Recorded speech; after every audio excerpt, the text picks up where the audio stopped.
All right, a very good morning to all of you. So welcome to the training session today. Okay, do you know what is the training? What is the training topic of the day? Anyone? E-invoice. Yes, this is a very hot topic recently, so-called e-invoice. Okay, which is some companies have already started implementing this system, but some not yet. Okay, but the official start date of this e-invoice system is actually on 1st of July 2025 lah. I mean, it's applicable to all type of business in the Malaysia region. Okay, so before we proceed for further discussion, okay, so there are 3 papers on the table, right? Okay, each of the participants, you will be given 1 paper.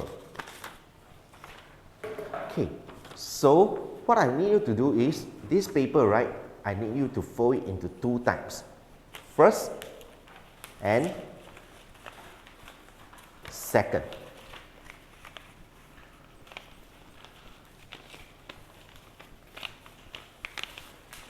Then you will see it will become a shape like this. Then you may write your name on the paper and put it in front of you.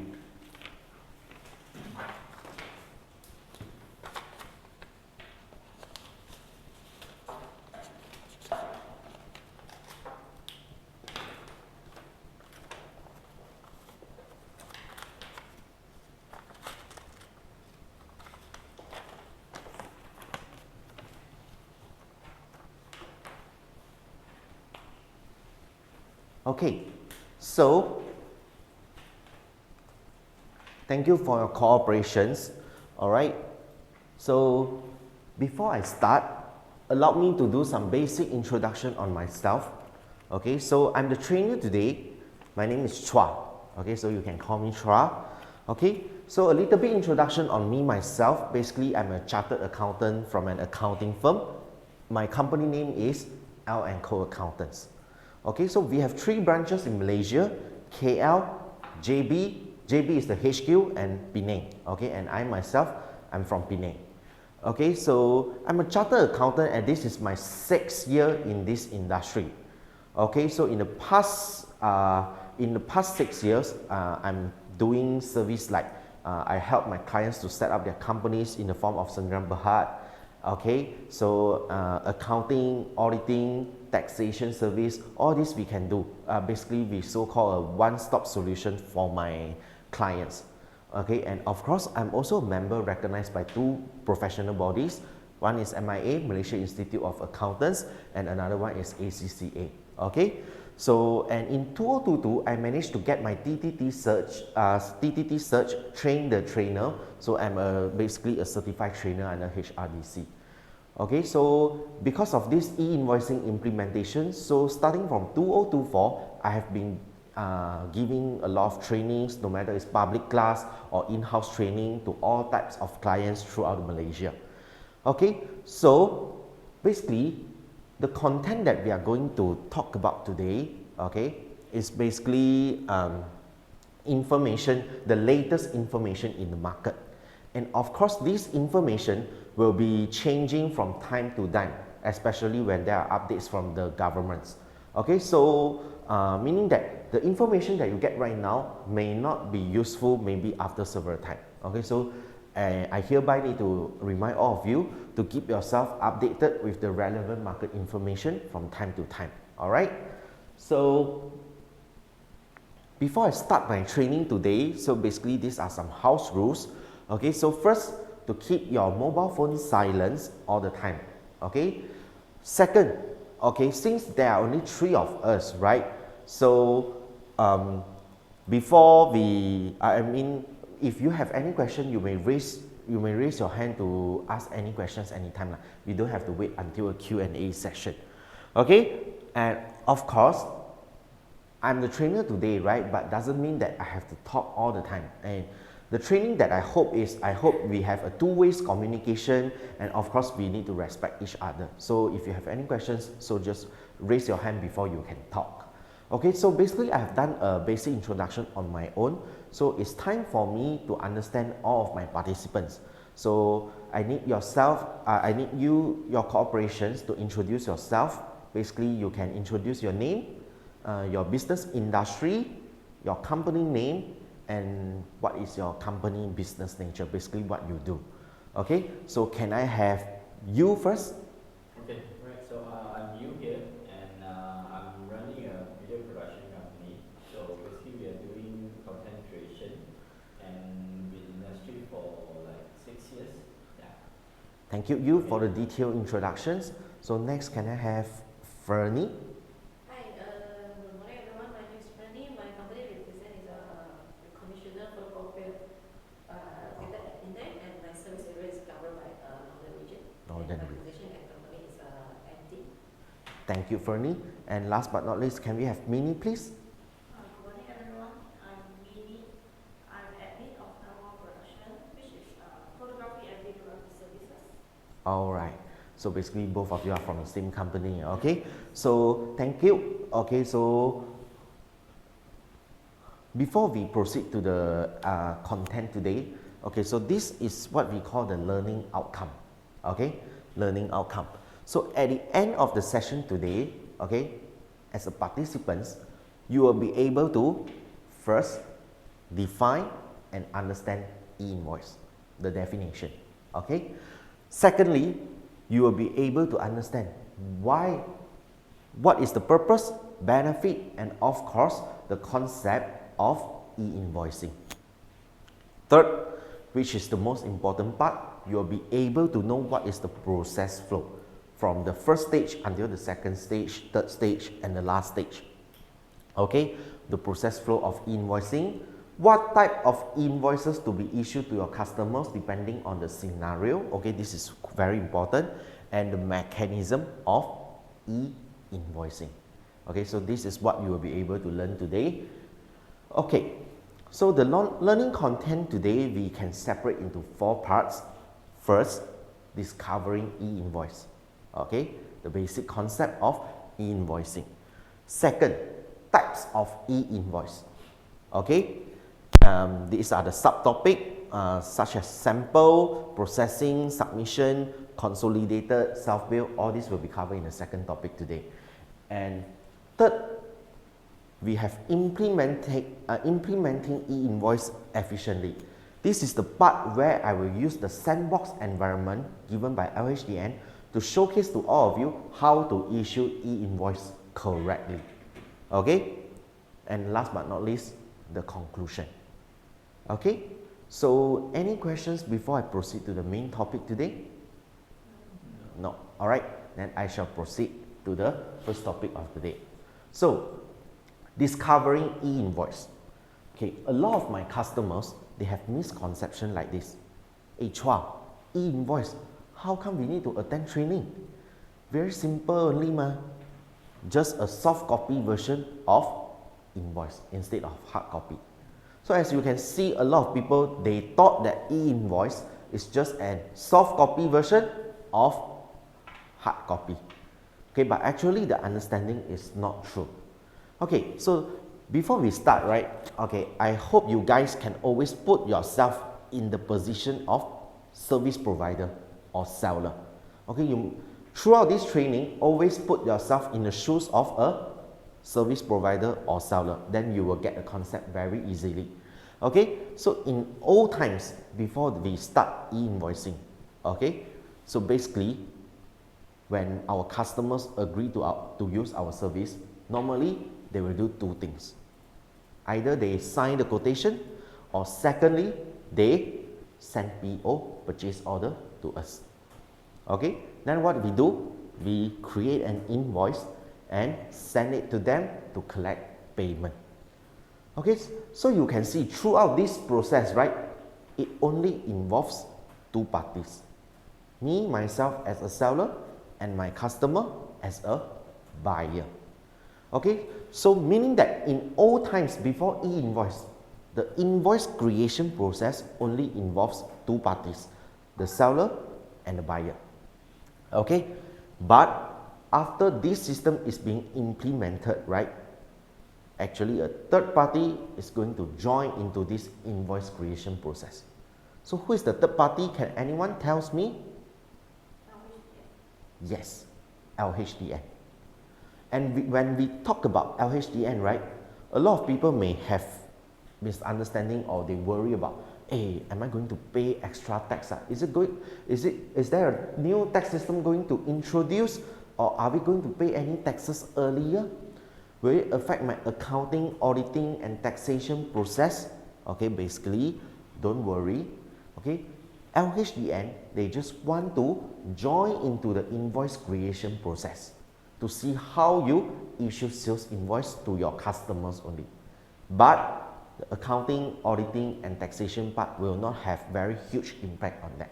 So not worry. And not a new tax system being introduced, and you are not going to pay any taxes earlier. Don't worry. Okay, so how LHDN joins into this invoice creation process?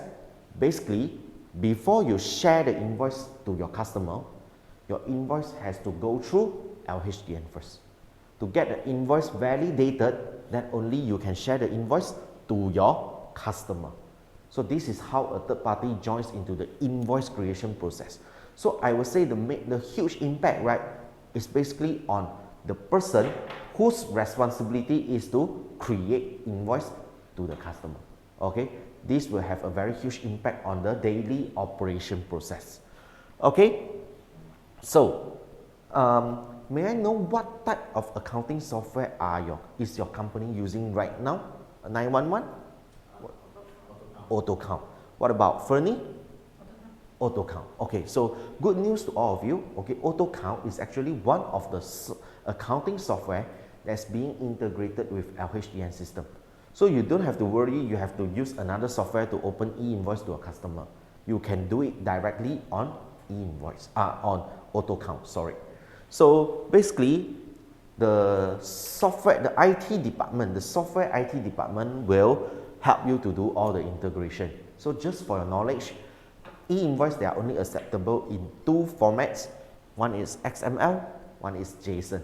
As for other versions which we will be using in our daily life like PDF, Word file, Excel, PowerPoint, all these are not acceptable. They are only acceptable in XML and JSON. So the software vendor will solve this issue for you. Okay, so you just need to get them contacted and upgrade your software accordingly will do. Okay, so nothing to worry much about this part. Okay, so why e-invoice? Okay, what is the benefit of e-invoice? So LHDN basically give us a lot of lists on what are the benefits of implementing e-invoice. Okay, it could be cut down the usage of papers, green environment, save costs, okay, increase efficiency, okay, and what so on, highly secure, greater customer satisfaction. Okay, all these are the benefits of implementing e-invoicing. But the main core behind is basically, you see, when you are creating invoice and get the invoice validated by LHDN, basically LHDN is able to capture every single transaction that is being created in Malaysia. Okay, so I would say when this system is being introduced, everything goes very transparent. So it's in short, it's very easy for LHDN to identify whether your company is under declaring your company's profit and taxes or not. This is the main reason behind why this system is being implemented. Okay, so am I going too fast so far? Still can get me? Okay, so next, who must comply? Okay, who must comply? Okay, very simple. As long as you are doing business, we don't care what is your business nature, whether you are doing trading, whether you are doing import and export, whether you are doing manufacturing, whether you are in service line. Actually, no one can escape from e-invoice. Okay, and of course, I understand some of your business could be B2B, B2C, B2G. Anyone knows what is B2G? Okay, B2B, what about B2B and B2C? I believe you guys will know, right? Okay, so B2G basically is business to government. Okay, some business are dealing with government's agency. So this we call it B2G. Okay, so no matter what type of businesses, what is your business industry, whether you are selling curry puff at the roadside, you are SME or you are doing big factories, all of you still have to do e-invoice. Okay, so no industry can get exemptions currently. Okay, so okay, however, LHDN actually give us some exemptions on specific parties. They can exempt it from doing e-invoice. Okay, this is the old version and it's being replaced on by the new version on 4th of October 2024. So we are not going to see this slide anymore. Okay, as for the new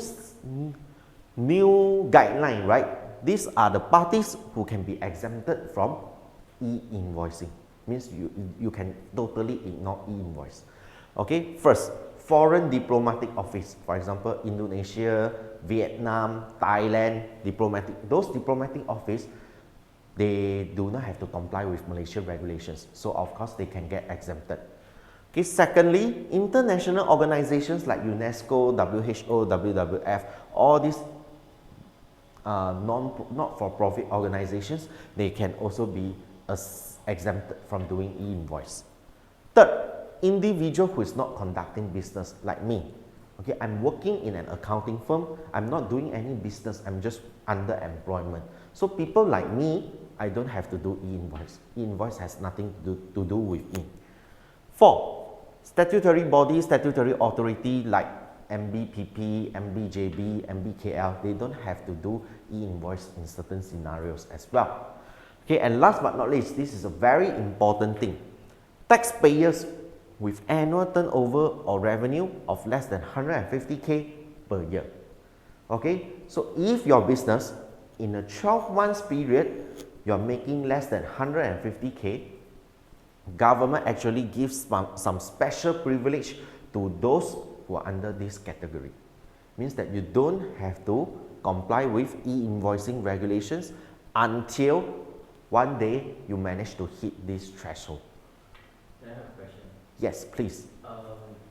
The taxpayer is referring to the individual or company? Okay, it's a very good question. Basically, taxpayers here refer to any businesses. No matter you are owning a sole prop or partnership, you are doing Sendirian Berhad, you are doing LLP, basically all fall under the scope of taxpayers. Okay. So if you are sole prop, no matter you are sole prop, LLP, Sendirian Berhad, as long as your sales revenue is less than 150K per year, you don't have to do e-invoicing until you hit the threshold. Okay? Okay, so there is a special notes given to you, okay, to determine whether we need to do e-invoice or not, we always look at ourselves. We look at our own criteria, but not our customers. So let's say we are doing business and we hit 150K, definitely we have to do e-invoice. Some students may ask me a question like this, Chua, what happens if my customer is MSME who do not need to do e-invoice? Okay, the answer is very simple. If they are SME, it's their business not to do e-invoice. But are we a MSME? No, we are not MSME, then we will have to do e-invoice, even though our customer is MSME. Am I clear? Boleh? Okay, yeah? So if I'm going too fast, please stop me. Okay, if you have any question, please raise your hand anytime. We make it very flexible. Okay, so next, one of the important knowledge that you must be able to know is the implementation timeline. You need to know your company is in stage 1, stage 2, or stage 3. To determine whether a company is in stage 1, stage 2, or stage 3, okay, it's very simple. The basis is we always look at the revenue that you make in year 2022. Okay?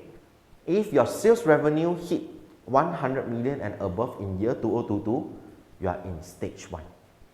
Stage 1, the implementation start date is 1st of January 2024. 1st of August 2024, sorry. For second stage, is basically applicable to those business who are making 25 million of sales revenue and above in year 2022. So for stage 2, you have to start implementing e-invoice on 1st of January 2025, which is about 3 weeks ago lah, I would say. Okay, and last but not least, for those who do not hit the new sales, the sales revenue threshold, or if you are a new business registered after 2023, automatically you will fall under stage 3, 1st of July 2025.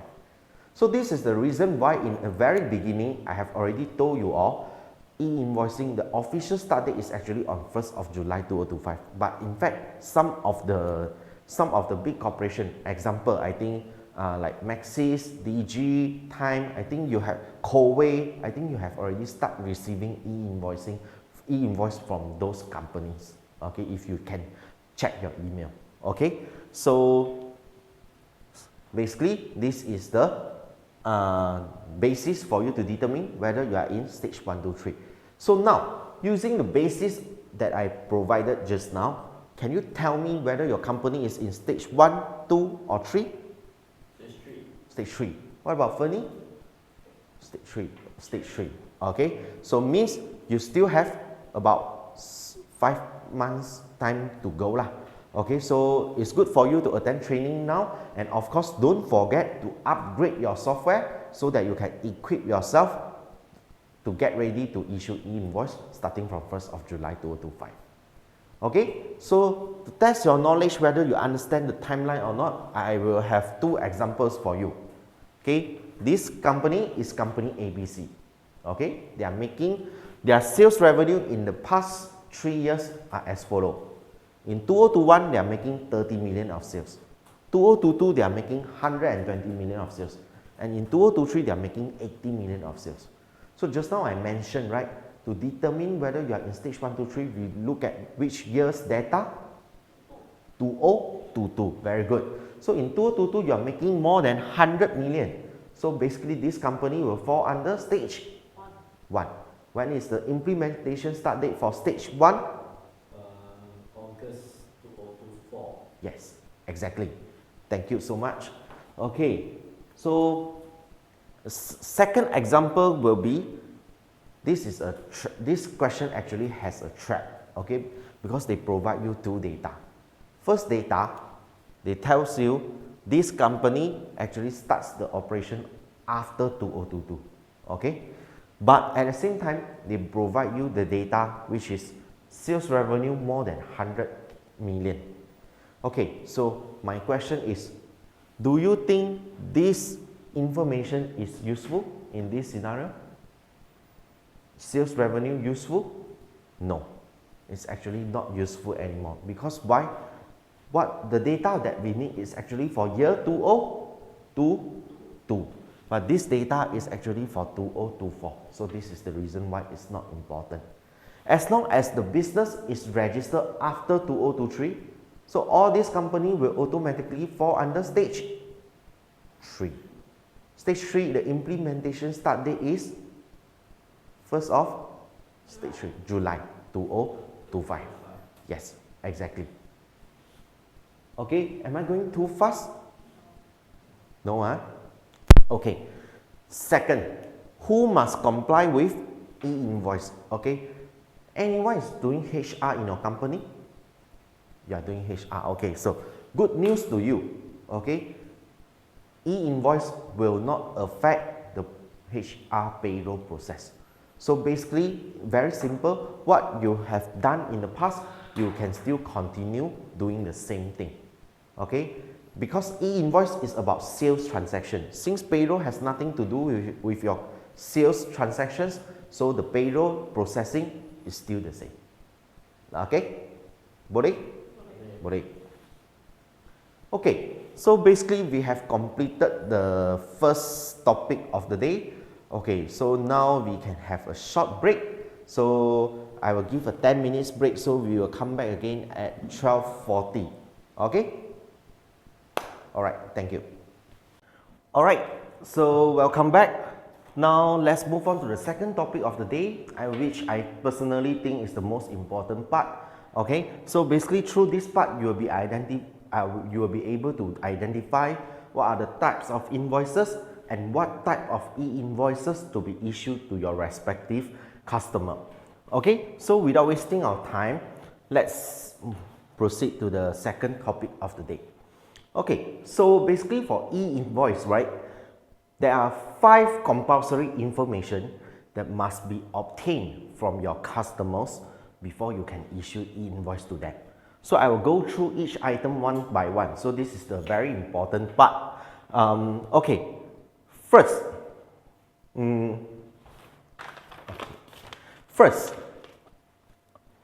for customers, right, we will have corporate customers or individual customers. Okay, so once you know whether it's individual or corporate clients, the first important element is you must be able to get their name. Okay, name, customer name or the company name. Okay, based on their IC or based on their SSM. Okay, so this is the first information. Yeah, that will be the second part. So the first element is the name. Second element, okay, second element is a little bit lengthy. Okay, you can either get 2 information. First, their IC number or SSM number. IC number or SSM number. Okay, if you are unable to get their IC or SSM number, there's another option for you for second compulsory information, which is we call TIN number. Anyone can tell me what is TIN number in full? TIN. What is TIN? Okay, basically it's the tax identification number.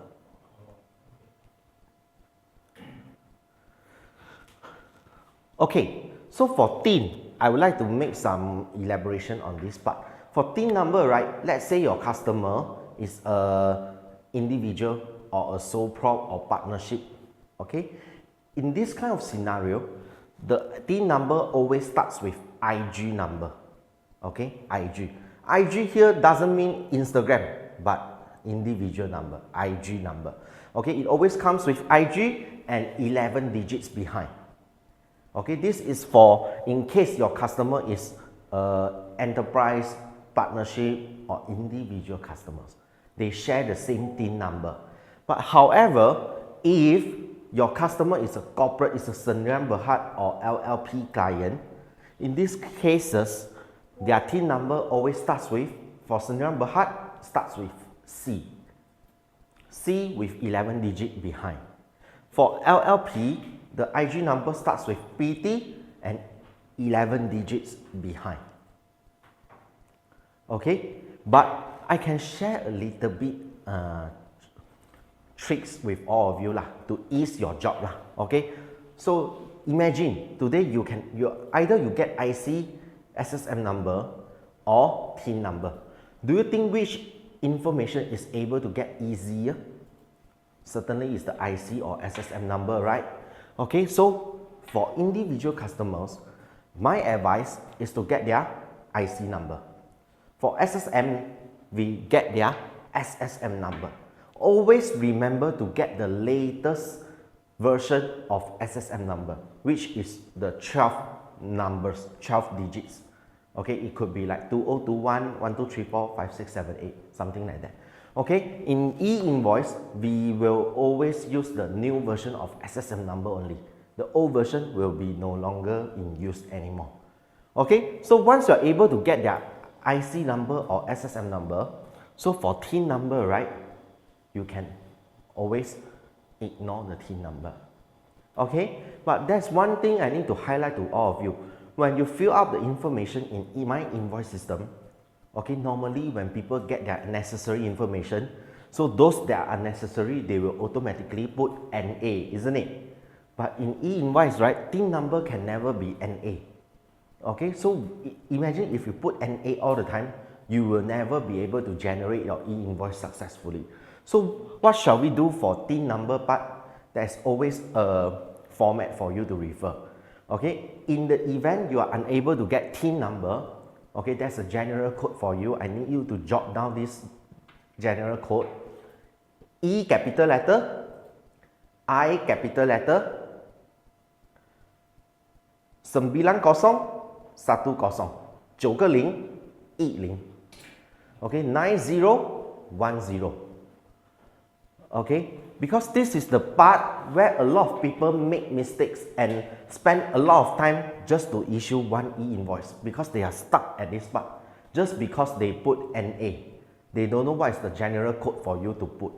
Okay, so once you are able to get, I repeat again, once you are able to get the customer's IC or SSM number, the TIN number, you can always put the general code, but never put NA.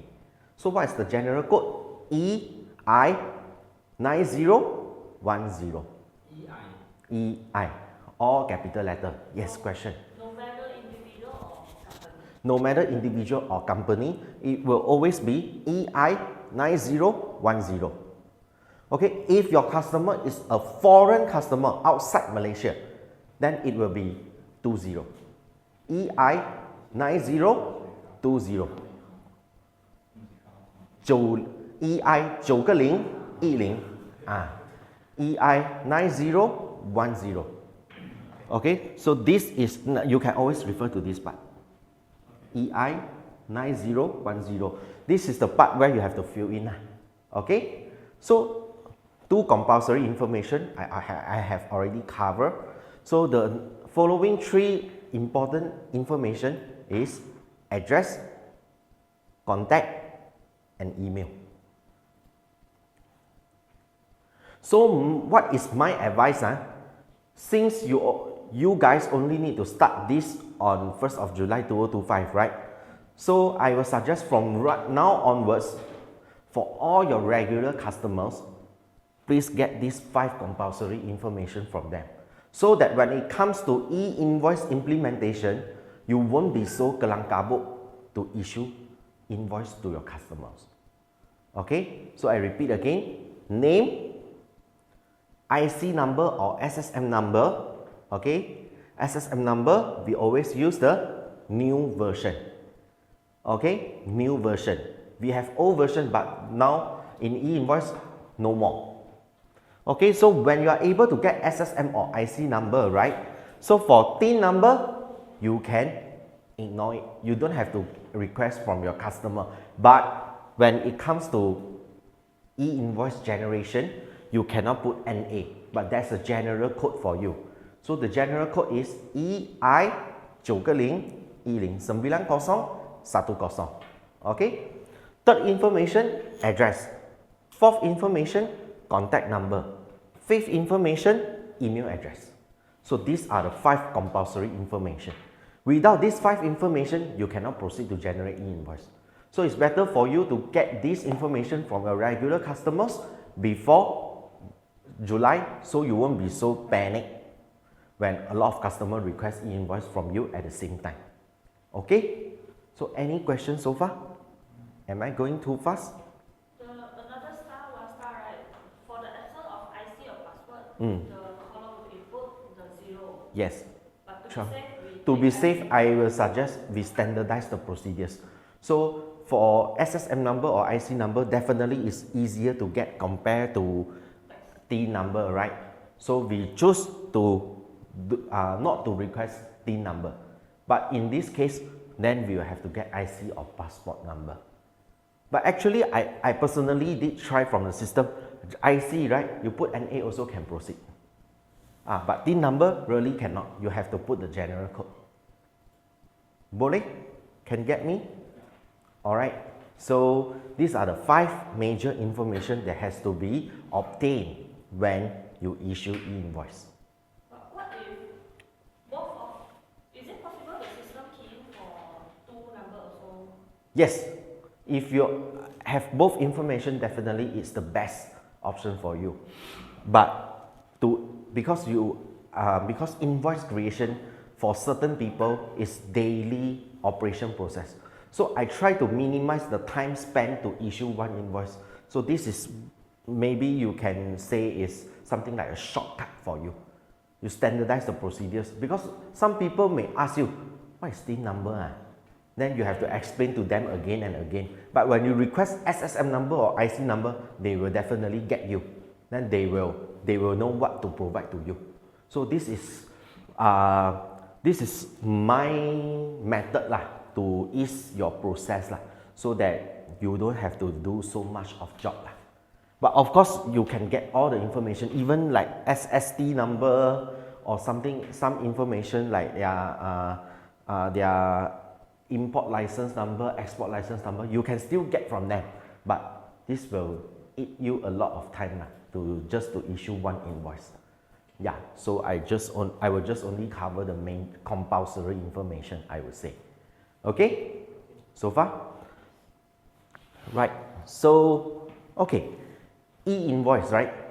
Okay, actually not only invoice can be generated from the system. There are 4 types of invoices that you can issue from the e-invoice system. First, of course, is the invoice. I think invoice is very straightforward. You know what to do for invoice. Okay, credit note. Do you guys issue CN to your customers? Yes, so you will know when to issue CN, right? Especially when customers request discounts, or when customer return their goods to you because of some certain reasons. So these scenarios will lead you to issue credit note to them. Okay, debit note, I think this document will be less likely to be issued, because normally we will just issue additional invoice when customer have additional requests.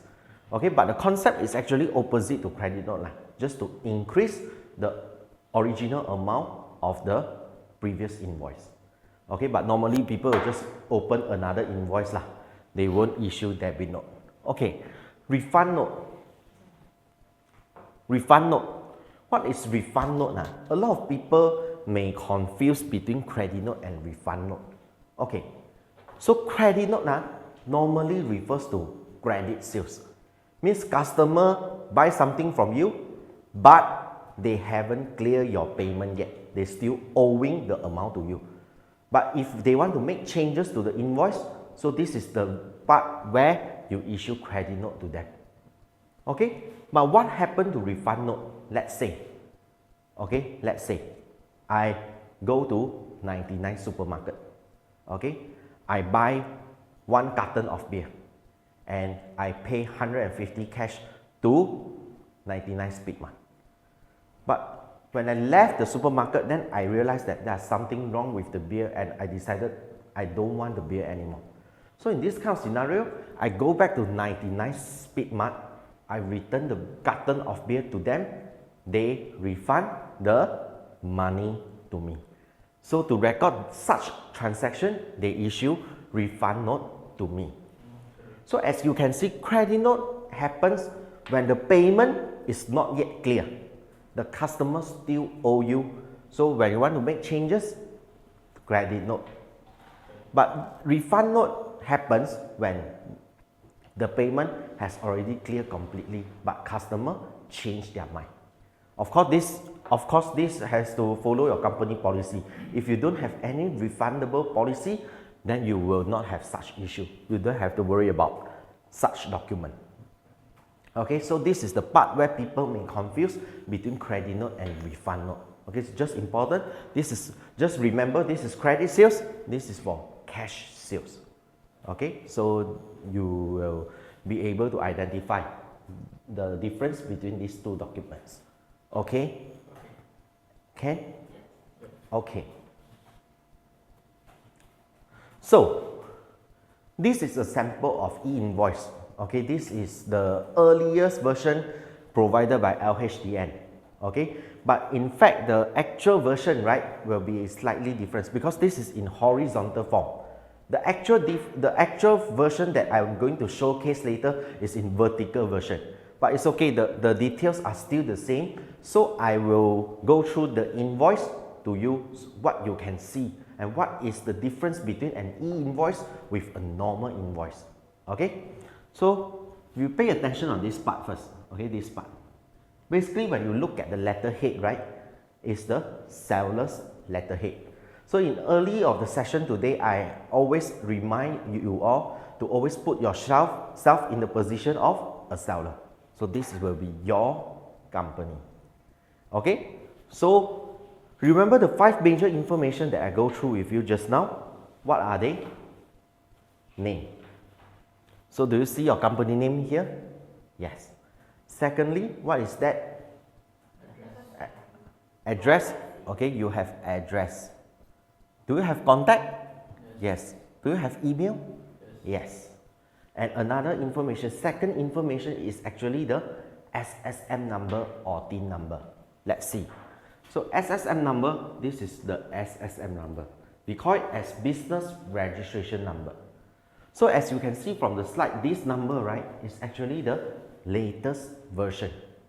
Okay, only 12 digits, no alphabet. Old version SSM number have alphabet. Okay, so this new version we don't have alphabet. Okay, always use the new version. TIN number, if you have your TIN number, definitely it's your own information. You can always put them in your invoice. Okay, so you just don't put general code lah, because you definitely have your own TIN number. Okay, if you have SSE ID, you can put it in your invoice. But if you don't, just ignore it. You can put NA in this column. Okay, suppliers MSIC code. Okay, MSIC code basically is the code which refers to your company business nature. Okay, so how do you get this code? Always refer to your SSM. For your case, because you are a partnership, right, 911, so you always refer to your Borang A or Borang D. Okay, but for Fernie case is a Sendirian Berhad, right, you always refer to your Form 9, 24, 49. You can always get them from your company secretary to know what is your MSIC code. Okay, again, MSIC code is the business nature of your company, what business you are in, basically. Okay.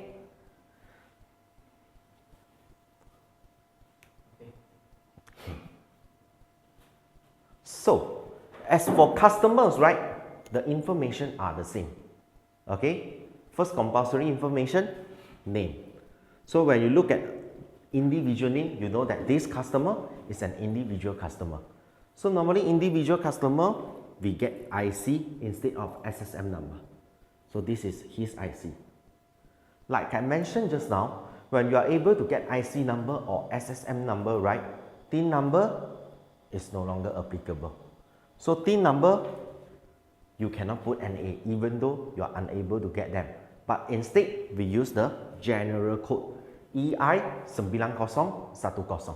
So this is very important. That's why it's highlighted in blue. Always remind yourself not to put NA in this part. Okay? And the other 3 information are business address, they have the address, contact number, you have the contact number, email, you have the email. Okay? So this is the reason why I say in e-invoice everything is so transparent, because a lot of detailed information of both seller and buyer, they are actually reflected in this invoice. Boleh tak? Faham, ha? Okay, so now let's move on to the right hand side of the invoice. Okay, so this invoice document code is actually your own invoice number. In SSM, they will give you a default number, but if you feel uncomfortable, you can always change your own version, your own style. Okay, unique identifier number. Okay, this is very interesting. Unique identifier number is something that you can never see in your own invoice. Why? Because this is actually the information given by LHDN. Okay, when you see unique identifier number, basically this number is the number given by LHDN when they already validated your invoice. Okay, you can understand them as a reference number, so that when you got this reference number, you can always know the status of this invoice, when this invoice is being uploaded, when the invoice is being validated. when is the expire date of the invoice. So something new. Invoice also got its expire date. So later I will explain why. Okay, so again you can see invoice date and time. So this invoice date and time basically refers to when you uploaded this invoice to LHDN for validation purpose. So we can see that it's actually on 7th of August 2024, 12 p.m. 36 minutes 13 seconds. Okay, so you don't have to worry this information because this information is actually given by LHDN, captured by LHDN. Okay, payment mode, you can always select the options from the system. There are a lot of payment mode. You don't have to key in yourself, but they provide options for you to click. Okay, and currency code MYR. Some people may ask me, Chua, I'm doing business with US company, Singapore company. Can I don't put MYR? Can I put Singapore dollar, US dollar? The answer is yes. The invoice not necessarily has to be in Malaysian ringgit, but in any currency. So don't worry. Okay, so the middle part, right, is the description of your invoice. So I'm not going to talk too much on this part lah. How you write the description to your customer, you use your own description will do. The invoice amount, anything, I'm sure you are able to handle it, no problem.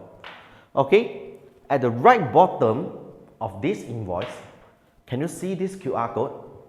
Okay, this QR code is actually same as the unique identifier number. Just now I mentioned unique identifier number is the reference number for you to refer the status of the invoice. But some people are too lazy to use unique identifier number. They prefer to scan. So in this kind of scenario, they just scan the QR code and they will be able to know the invoice status. Same functions only. Okay. At the left bottom of this invoice, again you can see digital signature. Basically, digital signature is very similar to your My Tax. When you submit your tax, you will need to fill up your IC number and your password, then you click submit, then you will come out with your submitted form BE or form B, right? This is actually similar as My Tax. So this will be your signature.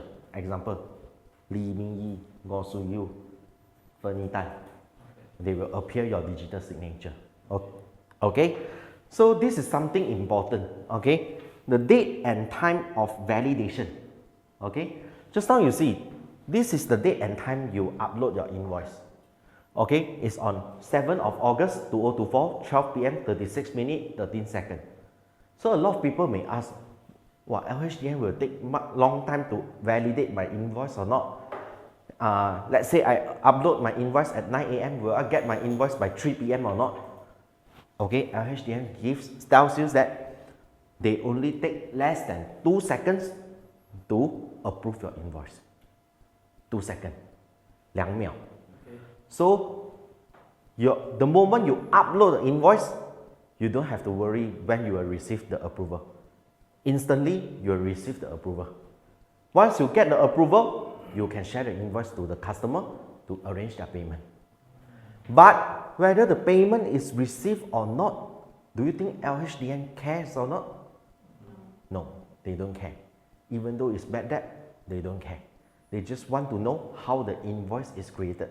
But as for payment status, it's none of their business. They don't want to bother. Okay, it's between you and your customers. Yes, question? How about our service line, right? We usually will get deposit from customer. Yeah. Then only second payment, then balance. Third payment. So we can all key in or we have to do it separately. Depends on your company policy. But normally, if you have stages like renovation, right? So this date you want to receive deposit, you create invoice number 1 first. Let's say 30% deposit, 3,000 ringgit. Then after you do certain part, you collect 50%. Then you create another invoice on another date later, 50%, 5,000 ringgit. After you complete your job, you open another invoice, 20%, 2K. If let's say we using the auto account, we want to create the quotation, Yes. we have the ID number or any number so that during Quotation is fine. You can issue quotation anytime because quotation, they don't look at your quotation, they just look at your invoice. So when you want to upload the invoice, you want to create the invoice, is totally up to you, up to your company policy. Okay, so some people may also do it in this way. Okay, they just issue normal invoice to their customer first, 3K. Then later date, 5K. The last payment date, they issue normal invoice 2K, but at the same day, they terus issue a 10K e-invoice to their customer. Also can. If let's say how about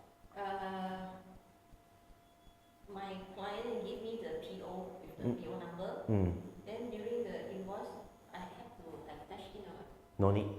You don't have to upload the PO. So they don't look at your PO. It's totally up to you. Choose the date and time, anything. So you can choose to do it anyway at your convenience. Okay, so basically this is what we call e-invoice. 2 seconds, you will receive the approved e-invoice and you may share them with your customers. Okay, okay. Maybe at this part you still have a little bit blur, but later at the the third topic, right, I will showcase to you, then you will understand how it works. Then we know what to do. Okay, so this is another sample of e-invoice. Okay, just now is e-invoice, right? E-invoice happens when it's a B2B transaction. So especially when furnace industry, definitely will be B2B transaction. So e-invoice. E-invoice, basically the seller and buyer information transparent. You will know. So buyer Su Ah Chong can recognize their cost. At the same time, Global Telco can recognize their income. Sales, yes, correct. But for consolidated, right? Let's say we say Datin Nasi Lemak Batu Kawan. Okay? Let's say, okay, today Fernie kena jackpot. Okay? So she brings all of us to Datin Nasi Lemak to have lunch celebration. Okay? So do you think Fernie can get the invoice to go for any tax deduction or not? No, because it's not company entertainment, okay, just simple lunch celebration. So maybe she just get the invoice, she throw away on the spot after paying the money to Datin Nasi Lemak. How about the personal one? Personal, which one? Like personal income tax, you can deduct. Personal relief, isn't it?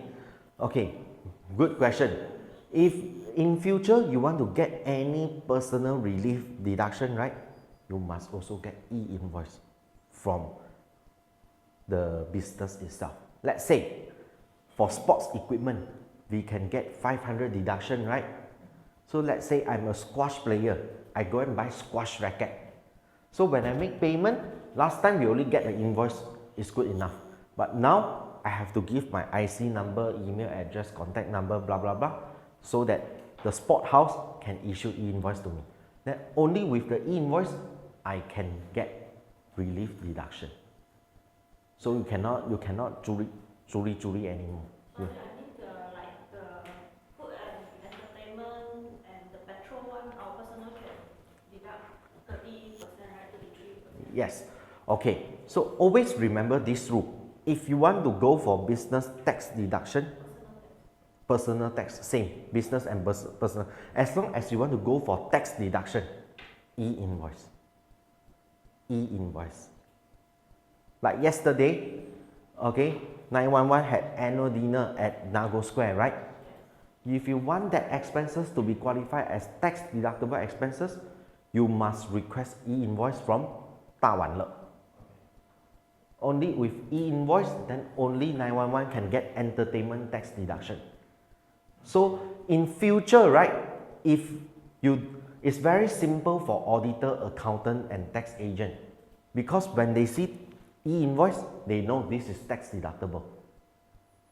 If you give me normal invoice, they will automatically classify the expenses as a non-tax deductible expenses. Okay, so it makes accountant auditor jobs easier. But for business, It's a little bit leceh lor, because you make payment, you also need to request. I have to give IC as well. Yeah, yes, or your business, yeah, your IC lah basically.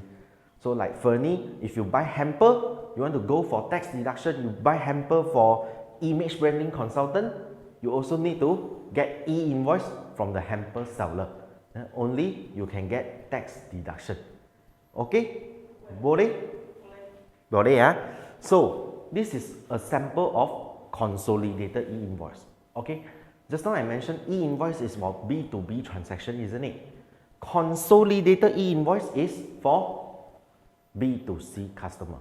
I think, like I mentioned just now, the wedding customer, or for Fernie one, I think like customer, like insurance agent buy name card from you, any B2C transactions. This is the part where you open B2C, consolidated e-invoice. Okay, basically B2C transactions, consolidated e-invoice is only between you and LHDN only. So what you need to do, let's say, I get married or I buy name card from Fernie, okay, you can just issue normal invoice to me, okay, but at the end of the month, you have to compile all the B2C transactions and consolidate them into one transaction. Then you do one consolidated e-invoice to LHDN. So this is something extra work given to business when it comes to consolidated e-invoice. But this one no need for the personal IC already, right? No need. No need. Okay, let me give you an example. Let's say I'm Melvin Lee. Okay, I'm an optometrist and I open a spectacle shop. Okay, so basically I would say all of my customers, they come to my shop is just to buy spectacles, no more sunglasses. Okay, so do you think this kind of expenses can go for any tax deduction or not? For individuals, let's say, for individuals, they don't need this invoice to go for any tax deduction. They just buy, then they just go. So in this kind of scenario, what Melvin needs to do for all these transactions, right, from 1st of January to 31st of January, he has to compile all the B2C transactions from day 1 to day 31. Let's say the total sales is 80K. So by 7 of the following month, means 7 of February, Melvin has to submit one consolidated e-invoice to report the sales revenue in January, only for B2C transactions to the government. Okay, another scenario, pet shop. So basically, all the consumers buy pet food or any toys for their fur kids. Okay, basically it's all B2C transactions. So for pet shop owner, they have to compile from day 1 sales to day 31 sales, calculate all one lump sum. So you have to do consolidated e-invoice to government by 7 of the following month. Okay, when I talk about 7 day, government is actually the calendar day. So basically means what? They don't care whether it's Saturday, Sunday, holiday, Christmas, Chinese New Year, they don't care. Late, penalty. Got penalty. Okay, so the penalty part I will cover at the last part of the session today lah. How much is the penalty lah? So you guys will remember before you go. Okay. So basically this is okay. Actually, the consolidated e-invoice is very similar to e-invoice. The only thing difference is buyer. Because for consolidated e-invoice, you are actually compiling sales from day 1 to day 31. So basically, there is no specific customers in this invoice. So basically, you can see everything is under NA. But there are 2 columns you can never put NA. The first one is the TIN number lah, like I mentioned just now lah, EI 9010 or EI 9020. 20 is for foreigner, okay, 10 is for local. Okay, buyer name, if you don't have the buyer name, you also cannot put NA, but you have to put general public. Okay, so important thing. Okay, so if you put an A, anyhow you click, you never generate e-invoice. Some people spend 2 hours cannot generate even one e-invoice. Very time consuming because they never attain my training. So after you attend one training, 2 minutes, you can generate one e-invoice. Okay, Bore, am I going too fast? No. Yes. Okay, so another thing, this one is also a sample of consolidated e-invoice. Okay, the only thing is they allow you to split between branch for those business owners who have a lot of branches like L and Co. Okay, they have KL, Penang, JB, you can split them into different branches for your easier record purpose lah. Okay, so some of you, okay, not some of you, I would say before e-invoice, right? Before e-invoice, right? So basically, a lot of people, they don't do bookkeeping, they don't do accounting, they don't even have their own accounting system. So they always wait until year end only they start to do their accounting work or admin work or bookkeeping work. But after e-invoice, right, you cannot do that anymore because they require you to do consolidated every month, even though your business is a B2C. So means every month you still have to do recording. You must be able to know how much is your sales making in that particular month. So this is the reason why I say basically this e-invoice, they don't change the life of accountant. They don't change the life as an auditor, tax agent, but they change your daily life because it affects your daily operation process. So this is how it makes changes to your life. Okay.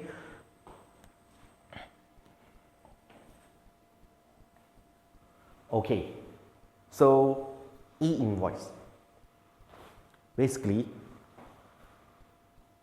e-invoice can be generated from 2 systems. Okay, first one, My Invoice Portal, which is government's website and government system. Okay, this system actually for those who don't have budget, okay, who have limited budget to buy an accounting software. So they can choose to use a free software or free website given by government. Okay, but if you have a lot of invoice to issue in every single day, basically we still suggest you to use API lah. We call it accounting software, which is what you are using right now. AutoCount is one of the API. Okay, so because if you use API, you don't have to log in, log out to create every single invoice. So you just use that software to help you with the invoice generation. Okay, so basically, this is basically for those like uncle, auntie who sell chicken rice, curry puff. They don't use software one, they can choose to use free software. But for those using software, just upgrade your accounting software will do. Okay? This one just download the apps and register and use it. Yes, website, just register your personal tax number and use it. But if you use KSlim accounting software, it's KSlim job to do the integration for your company. They will do it for you. Their IT team will do it for you. Okay? So, but of course have to spend extra money lah. So KSlim earns a lot lah, basically. Okay? So now, I'm going to brief all of you on e-invoice process. This is the overflow of e-invoice process. You can see here from step 1 to step 6, right? But step 6 is actually useless one, 1 to 5 only lah. Okay, basically it's a 5 steps process. Let's look at step number 1. Okay, so when your customer agree to your quotation, okay, they send you PO or they sign your quotation, it's time for you to generate e-invoice. Use API. So now I test you all again. What are the 5 compulsory information must be get to create e-invoice? The first one? Name, IC, email, contact. Address. Email, contact, address. Yes. Okay. IC, or what happens if your customer is a business? You get SSN number. Yes, exactly. So my advice again, don't get TIN number lah, because some people don't even know what is TIN number. You need to spend time to explain to them what is TIN number. This eats up a lot of your time. Okay. So Second, validation of e-invoice. Again, do you know how much time income tax department use to approve your invoice? 2 seconds. 2 seconds. Basically, it's an instant approval. So here tells you that the validation is performed in near real time, means instant approval. Okay, so you have 2 ways to check the status of your invoice. The first one is unique identifier number. This will appear in your e-invoice. Or another thing is you just scan the QR code in the e-invoice, then you will also be able to check the status of your invoice. Boleh tak? Okay, huh? So third, once the invoice is approved by LHDN, okay, because just now we all say that 5 compulsory information. Still remember, one of the compulsory information is email, right? Means everyone has to register their email. So once the invoice is approved, both buyer, seller, ourselves is seller, your customer is buyer, both party will receive email notification. Okay, but LHDN, they makes their direction very clear. Okay, they only tell you what? I will only send notification telling both buyer and seller that the invoice is approved. Okay, but going to step 4, right? The supplier has the obligation to share the e-invoice to the customer. Means LHDN, they only send email to both buyer and seller, but they don't help the seller to send the invoice to the customer. Why don't They pass the job to the supplier. So if you don't share the e-invoice to a customer, it's your fault, not LHDN fault. They makes the direction very clear. So as a supplier, you want to collect your money, you still have to share the invoice to your customer. Okay? why don't they citizen? No, they don't care. They don't care. Okay, whether you are able to receive the payment or not. Let's say the branding consultant tends to drag our payment. Do you think LHDN cares or not? No. It's your business. It's your, means your ability is not good enough to collect the money from your customer, but LHDN just don't care. Okay? So this is something suppliers need to be aware of lah. It's your responsibility to share the invoice and chase payment from your customer, but LHDN don't care. Okay, so this is something new when it comes to step number 5. Okay, after you get the e-invoice, right? Okay, what happened? You realize there are mistakes in the invoice. Okay, LHDN says that they are very kind. Okay, why? Because if you realize there are some mistakes within a stipulated period of time, they give you the right to cancel the invoice, or your buyer also have the right to reject your invoice. But how much is the stipulated period of time? They only give you 黄金72小时, 72 hours only. Okay, so let's say today my invoice is validated right now and I share it to 911. Okay, so within 72 hours, 911 as a buyer, you can reject my invoice. Or as a seller, when I want to make changes to the invoice, I can cancel the e-invoice. So what happens when I cancel or my customer reject my invoice within 72 hours? You go back to step 1 to open a new invoice again. No? This is how it works. No? But what happened? Okay, let's say 911 open invoice to me. But after 5 days only I say that I want to ask for discount. Okay, instead of 500, I only allowed 911 to charge me 100. He needs to give me 400 ringgit discount after 5 days. Okay, so no choice lah. If 911 wants to do the business, but already exceed the stipulated period of time, right? So no choice. This is the part where you have to issue CN to your customer, credit note. Okay, so actually what I'm trying to express is within 72 hours, you still can cancel or reject the invoice, go back to step 1 and open a new invoice again. But what happened after 72 hours? So we will have to make changes by using credit note. This is how it works. So this is the reason why in the earlier we have credit note, debit note, refund note. Okay, question. Question. The credit note will be in-house document, right? No, still e-invoice. You still have to get validated by LHDN before you can share the credit note to your customers. Then the 72 hours is, if let's say fall in the long public holiday. They don't care. 72 hours is always the calendar. So they don't care whether today is Chinese New Year, tomorrow Chinese New Year, after the day after tomorrow is still Chinese New Year. You exceed means you have to do CN already. Even Hari Raya, they also go as usual. So it's calendar day. They don't care set weekends, public holiday, no. No, which means if let's say the customer, if the customer want to collect not for the customer fee, so issue in the public holiday. So can. So means public holiday, you also have to check the invoice. So you still have extra work to do. Because once you miss the deadline, you need to do CN already. You cannot open new invoice already. So this is their policy lah, I would say. Okay? Am I going too fast? Boleh ikut tak? Okay, Okay. So now let's move on to consolidated e-invoice. Okay? So again, I use the same example.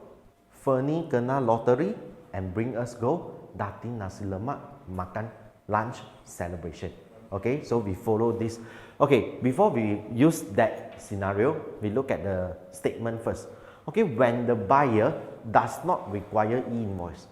Okay, again, I have to remind all of you, you don't have to headache about whether this customer need to open e-invoice or not. Your customer wants to go for tax deduction, they will die also request e-invoice from you. So you don't have to worry. Okay, so but in case like today Fernie kena lottery just go makan, she don't need the invoice. She can't claim that expenses under any businesses as well.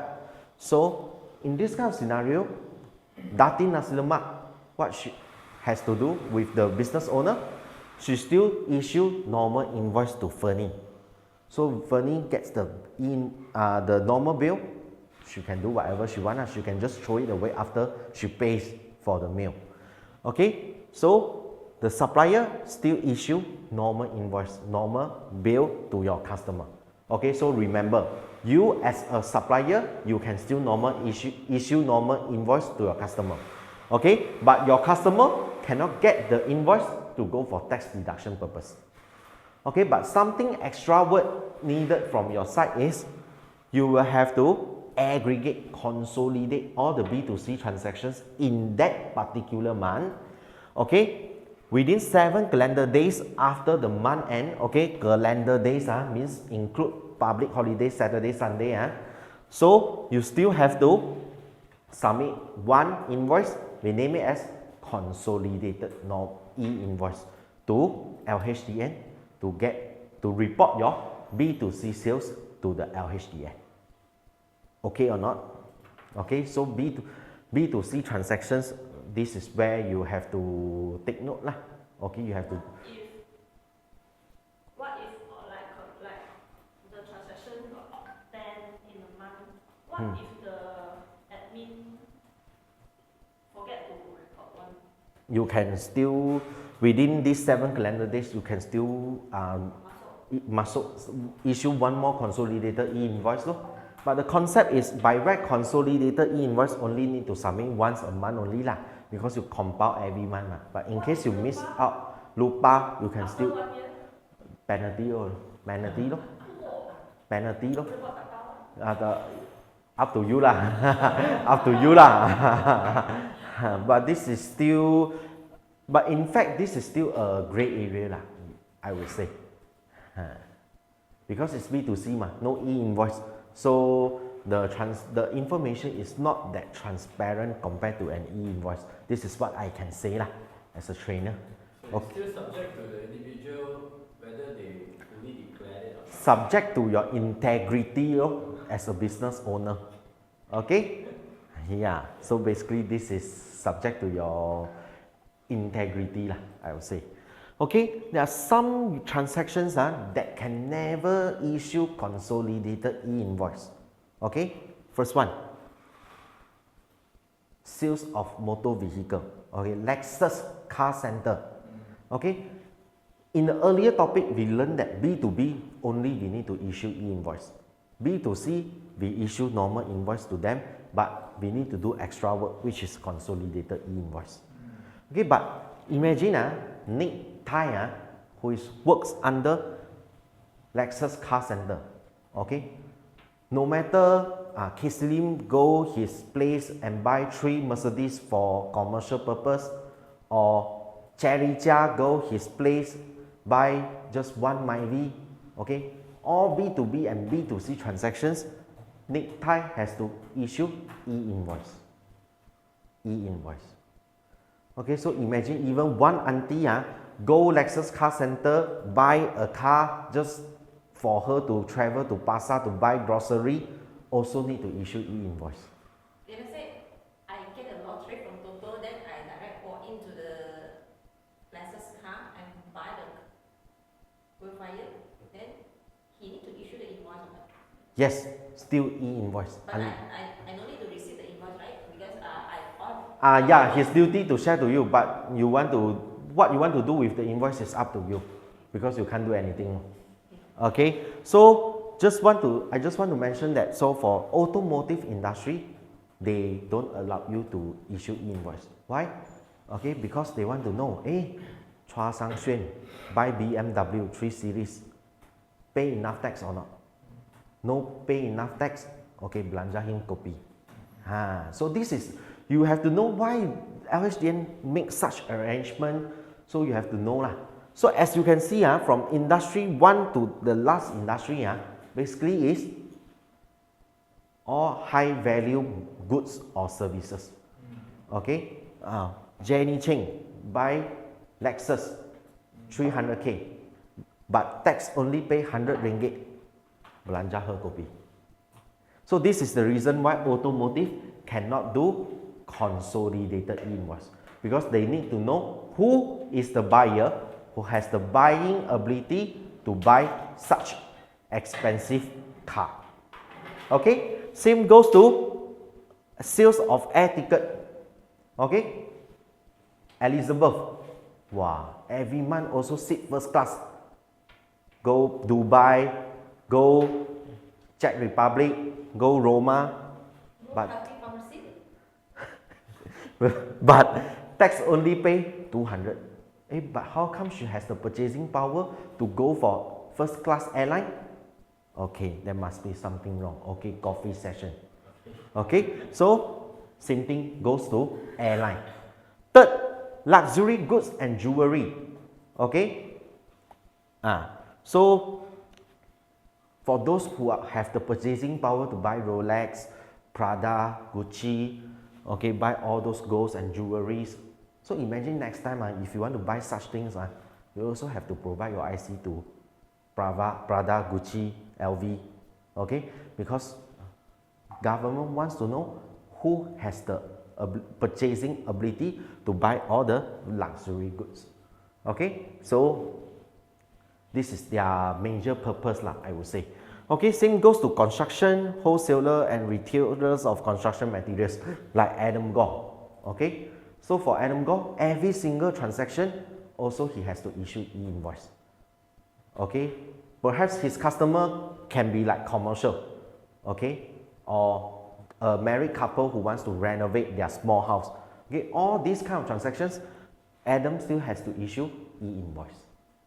Okay, license betting and gaming. Okay, this is actually referring to Toto, Kuda, Magnum. Okay, so they will still have to do e-invoice. They cannot issue. Especially for those jackpot winner, they cannot do console, because LHDN knows who is the lucky person who wins the huge amount of money. Okay, like Fernie mentioned just now, she kena lottery. So Toto has to give her e-invoice. So with this e-invoice also fair to Fernie, because when she go and buy Lamborghini, Prada, Gucci, buy Mercedes, big bungalow, Fernie has the ability to show that how she get so huge amount of money. Also fair to Fernie lah. Okay. And last but not least, this is something LHDN wants to catch. Payment to agents, dealers, distributors. Because this is the part, especially commission expenses, is the most common way for people to run away from tax. Okay, so LHDN wants to know, who is your subcon? How much this subcon get from your company every single year? Does he or she pay income tax on this commission income or not? So this is the reason why LHDN wants you to issue e-invoice, cannot issue console. Question? Question. For just now you say HR actually no need to much, right? Yes. But for those part-timers that work for us, Mm-hmm. we need to. For those part-timers, right, if you issue payroll or payslip to them, it's fine. Still normal business practice. Because this one is commission paid to subcon, not your own staff. This is third party. What about if we hire freelancer to do jobs? So that's considered under subcon. Okay. So to take their IC to. yes, for payments to agents, dealers and distributors, right, this is something special. Because first, they are not doing business. So they don't have to give you e-invoice. Okay, so you have to take their full name and IC number to do self-bill e-invoice to your company. So, but you still cannot console all each subcon. You have 1, 2, 3, 4 subcon A, B, C, D, E, F, G. You have to do it separately. E-invoice, self-bill e-invoice. So just in case if they don't declare, they don't declare it's their tai chi, but you already got their name and IC. Entitled for the coffee session. Yes, they might go for coffee session, but you still don't have to worry. You still can go for tax deduction because it's their issue not to pay personal tax. Okay, boleh? Kalau tak boleh, kicau. Okay, so this is consolidated e-invoice lah. Okay, so consolidated e-invoice is very straightforward because like I mentioned just now, you won't have your specific buyer's name and details, but there are two columns you can never put NA. The first is buyer's name. Instead of NA, we put general public. Okay, another one is TIN number. Okay, although TIN number is not, you don't have to request from your customer, but you still can never put NA. But instead put EI 9010 for this buyer's TIN number. The rest of the information, since it's not a specific buyer, so it can be NA. No problem. Okay? Can? Boleh. Okay. Self-bill e-invoice. One moment.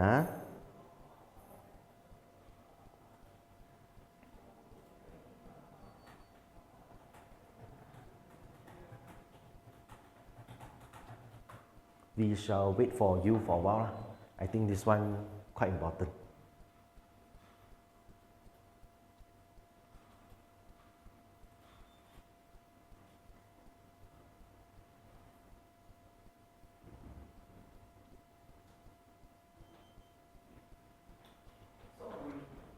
Okay, it's okay.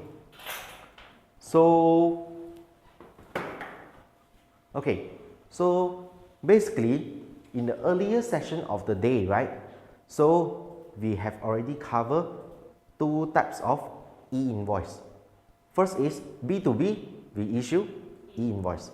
B2C, we issue consolidated e-invoice. Okay, so in the earlier session, I always ask you all to imagine yourself or put yourself in the position of seller. Okay, now we are going to go through the last invoice of the day. Okay, we call it as self-bill e-invoice. When we talk about self-bill, right, you have to switch your position. Self-bill means you are the buyer. Okay, but why? By right, who creates the sales, who shall generate e-invoice. But in certain scenario, your supplier may not be able to give you e-invoice. But you already spend the money for business purpose. It's unfair if you don't have e-invoice for you to go and get tax deduction purpose, right? So LHDN allows you that under certain scenario, you can actually do self-bill e-invoice to your own.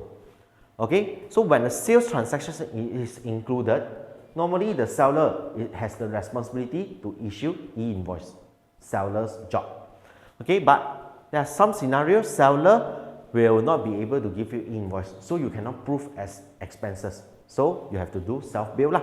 Okay, there are 8 scenarios in total. Okay, but the most important part, I think, for both of your industry, first, payment to agent.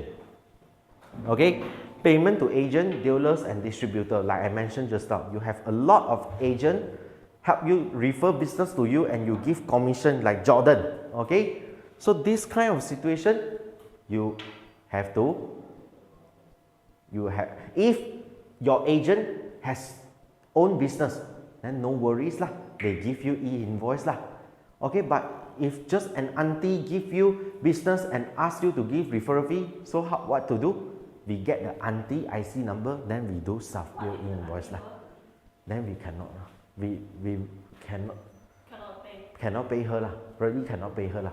Unless you pay it as your own expense, or you cannot go for tax deduction, no? But you want to maintain good relationship with her, then no choice. No? Otherwise, if they don't want to provide IC, means you cannot do self-bill. You cannot do self-bill means you cannot get the expenses to be tax deductible. So this is what you have to keep in your mind. Okay. Secondly, goods sold or services rendered by foreign supplier. Okay, I'm not sure for furniture business, I think you have a lot of machines, right? But I'm not sure if your machines will be imported from other countries or not. If yes, foreign supplier, they don't know what is e-invoice. It's impossible for them to give you e-invoice, right? But what happens when you buy the machines from foreign supplier? Then you have to get their 5 compulsory information. Then you do self-bill to your company so that you can go for tax deduction purpose. Okay, so these first 2 things is very, very important and it applicable to most of the business in Malaysia, I would say. Okay, so if you want to get information, always remember the 5 compulsory information will do. Boleh tak? You. Okay.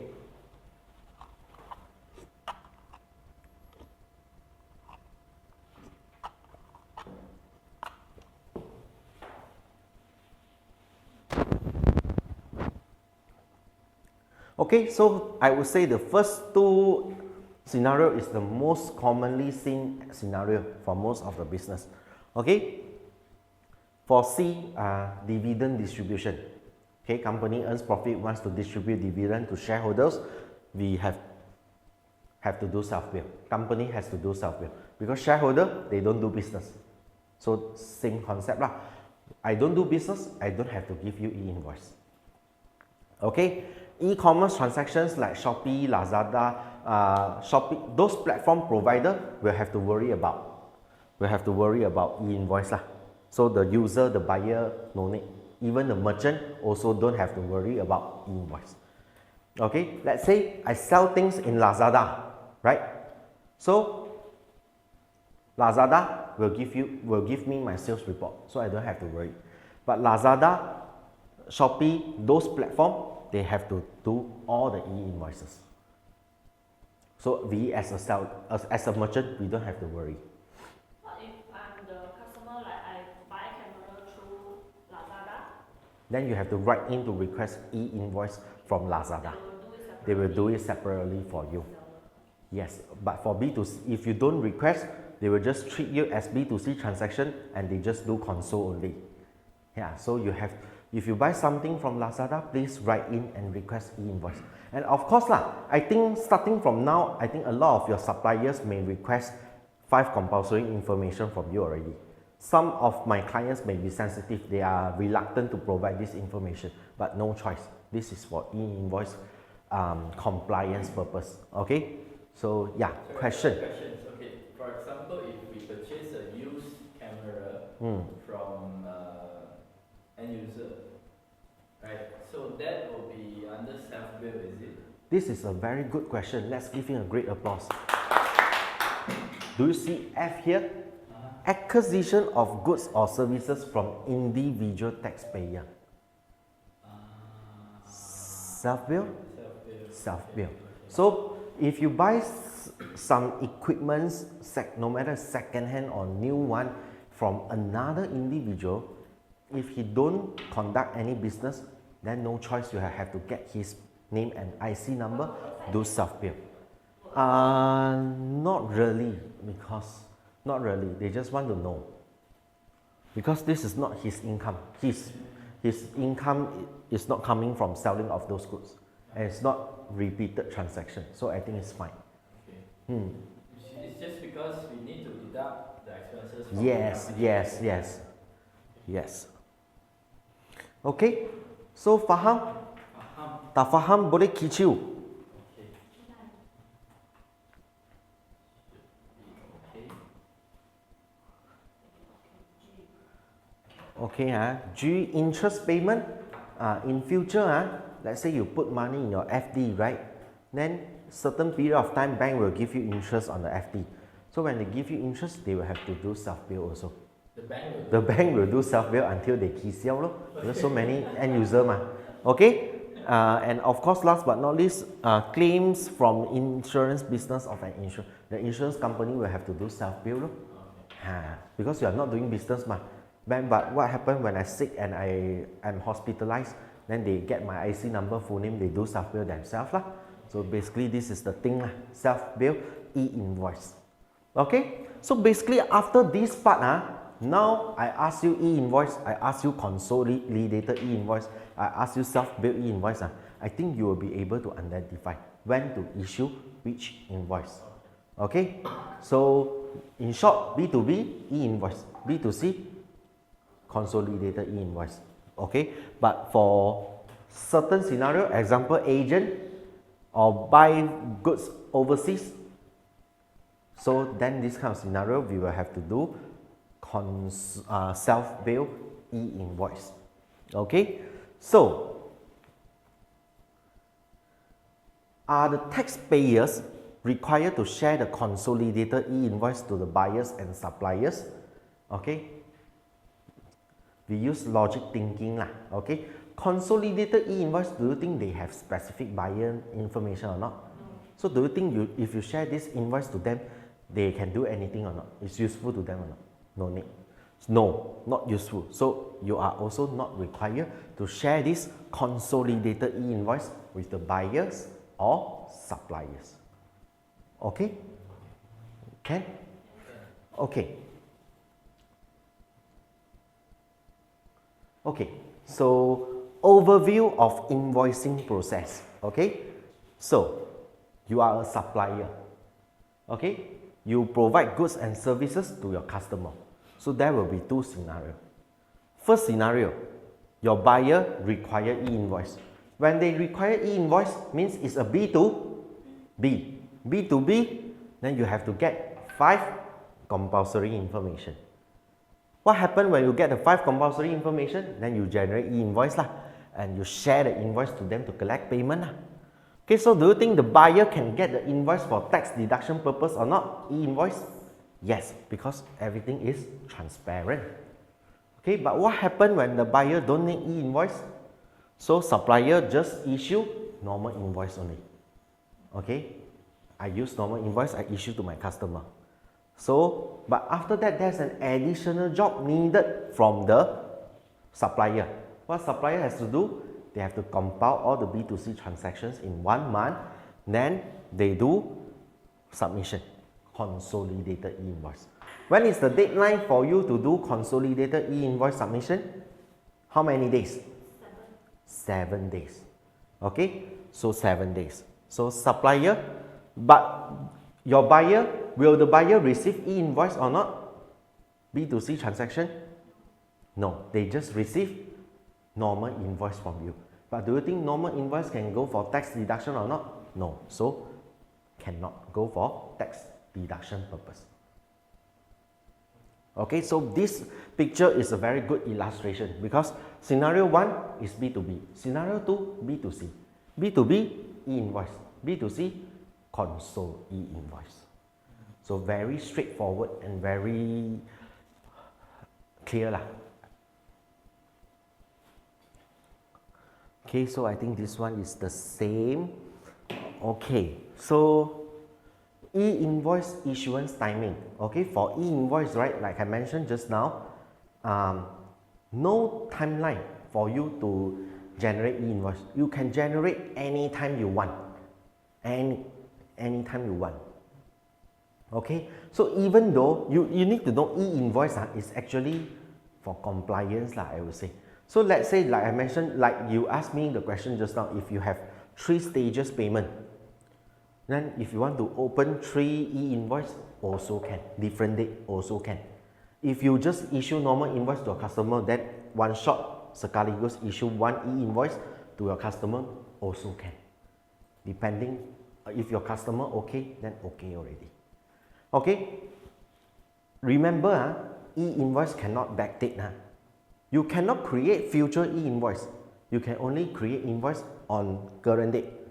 What day is today? 23. So 23, 22, 21, 20. 4 days only. Current day or 3 days before the day. You can date the invoice only for these 4 days. But let's say I want to date my invoice on 31st of January, boleh tak? Tak boleh. I want to backdate my invoice, backdate to 1st of January, boleh tak? Tak boleh. Only 3 days ago or today. Usually what incident needed to put it like 3 days before? Usually is people forgot to request e-invoice from you. Then suddenly think back, they want to request e-invoice.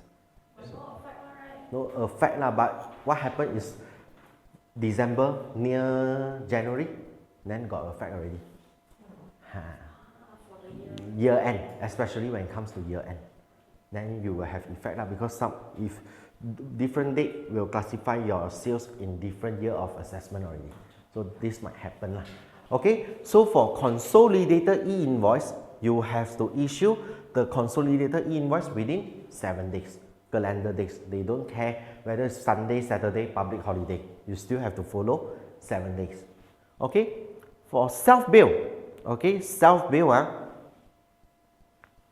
basically, I would say this date is the latest date you can issue self-bill lah. But my advice is, the moment you create the transactions, the moment you issue e-invoice lah. So you don't have to worry lah.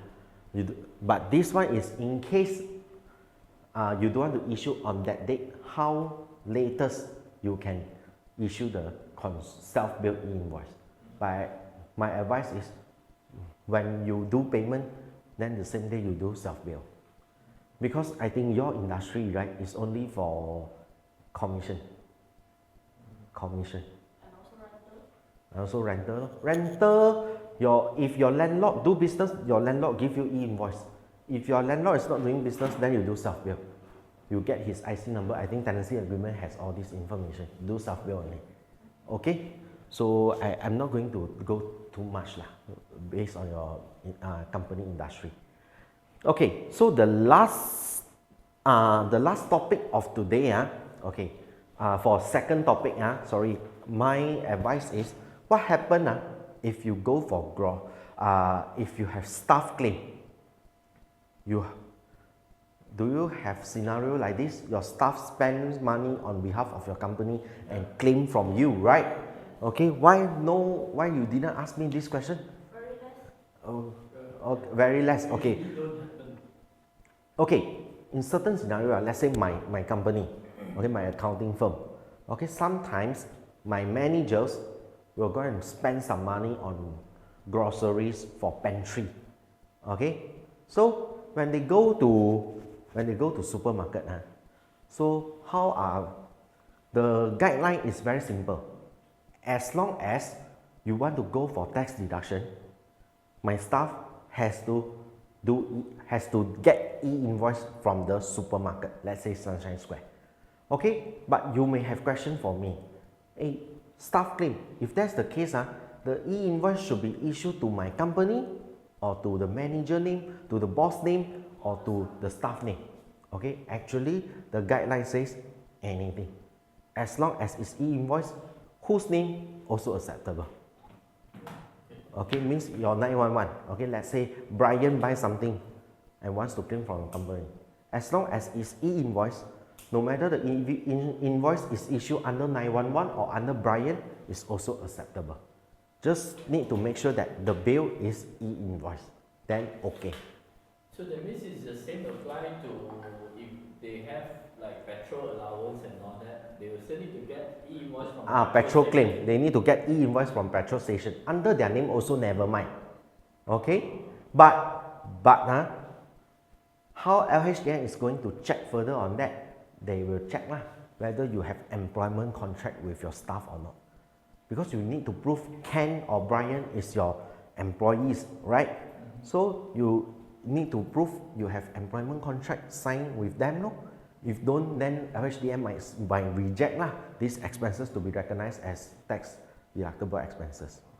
Okay, Fernie 应该没有 staff claim 啦，不会有，都是自己做。Okay, so no issues 啦。Okay, so basically this is the second topic of the day lah. Again, we take a 15 minutes break, then we shall come back again lah. So we shall come back at 11:15. Okay. Alright, welcome back. So I hope you have a good break just now. So right now we are moving on to the next topic, which is implementing e-invoice efficiently. Okay, so basically from the earlier two topics, right, basically it's more about theory. So you just sit here and listen. But thank you for your engagement with me just now. So at this topic, so what I'm going to do is I will use the sandbox environment to showcase to all of you on how to create e-invoice. Then after this, I will have a small test assessment with all of you. Okay, so before I proceed, any questions for me? No. Okay, so in case you want to practice on how to issue e-invoice, right? So you can always go to this website. We call it as pre-prod text. Okay, pre-prod. Sorry, I think I have to log out first. So I can start from the beginning of the part. Okay, so in case you want to practice on how to issue e-invoice, you can always go to this website. This is what we call the training platform provided by LHDN. Okay, so but in future, let's say you have already upgraded your auto count software, this so-called auto count software will also bring you to this part. So the graphic or the interface is basically the same. So at first, if you do tax declaration on your own before, I think you must be very familiar with this page lah. Okay, so first you choose your IC number. Okay, then you fill up your password.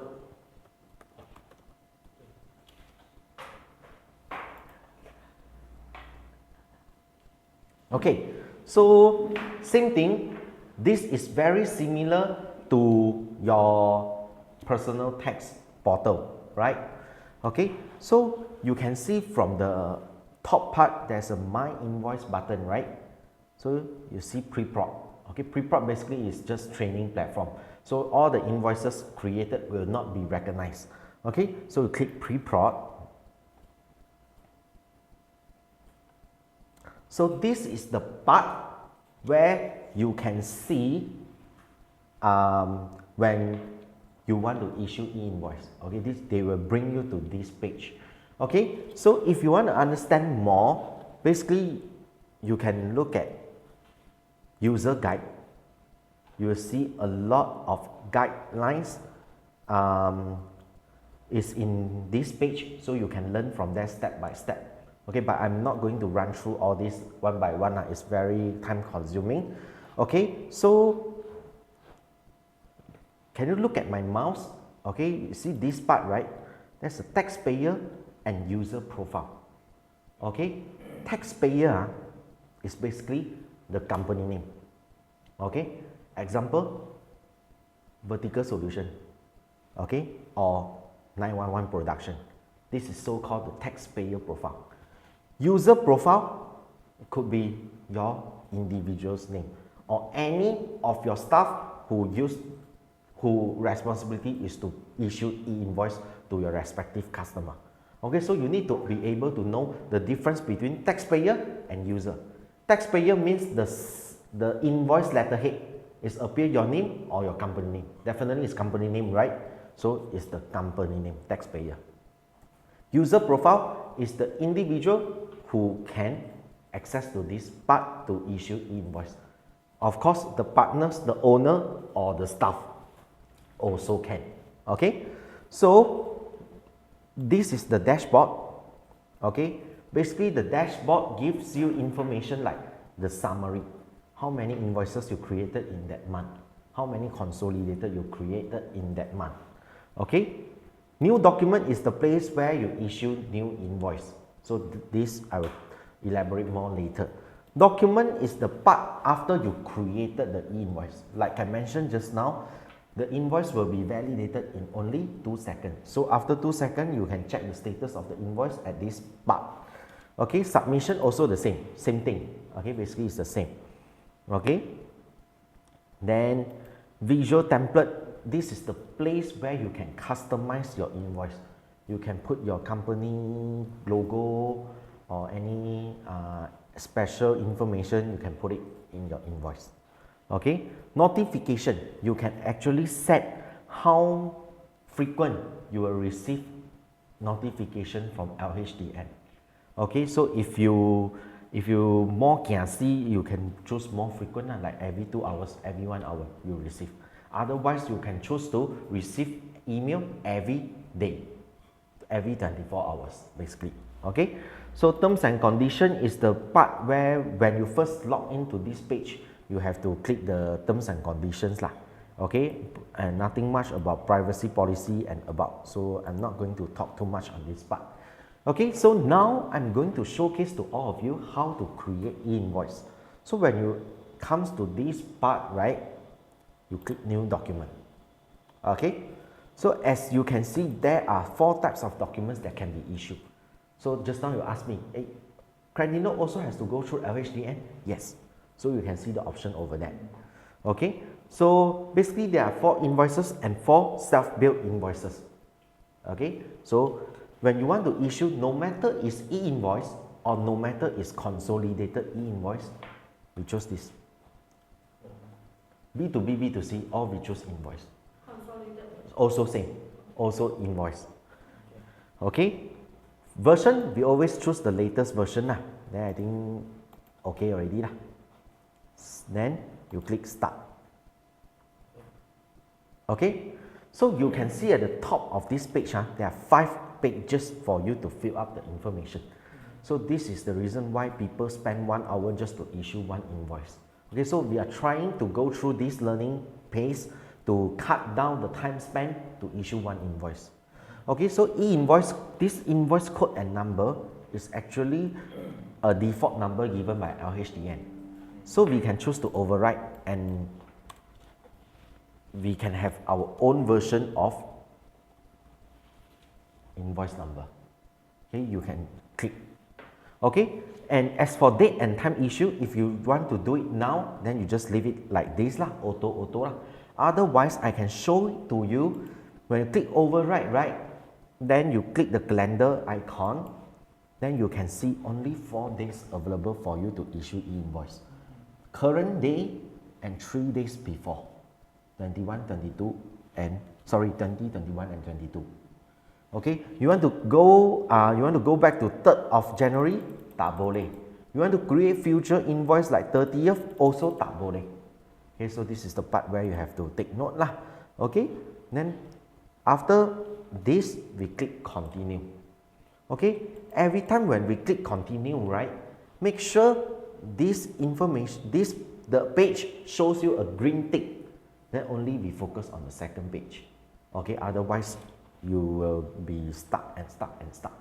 Okay, so second page is basically the information of supplier and buyer. So supplier information will be at left hand side, buyer is right hand side. So supplier is you yourself, right?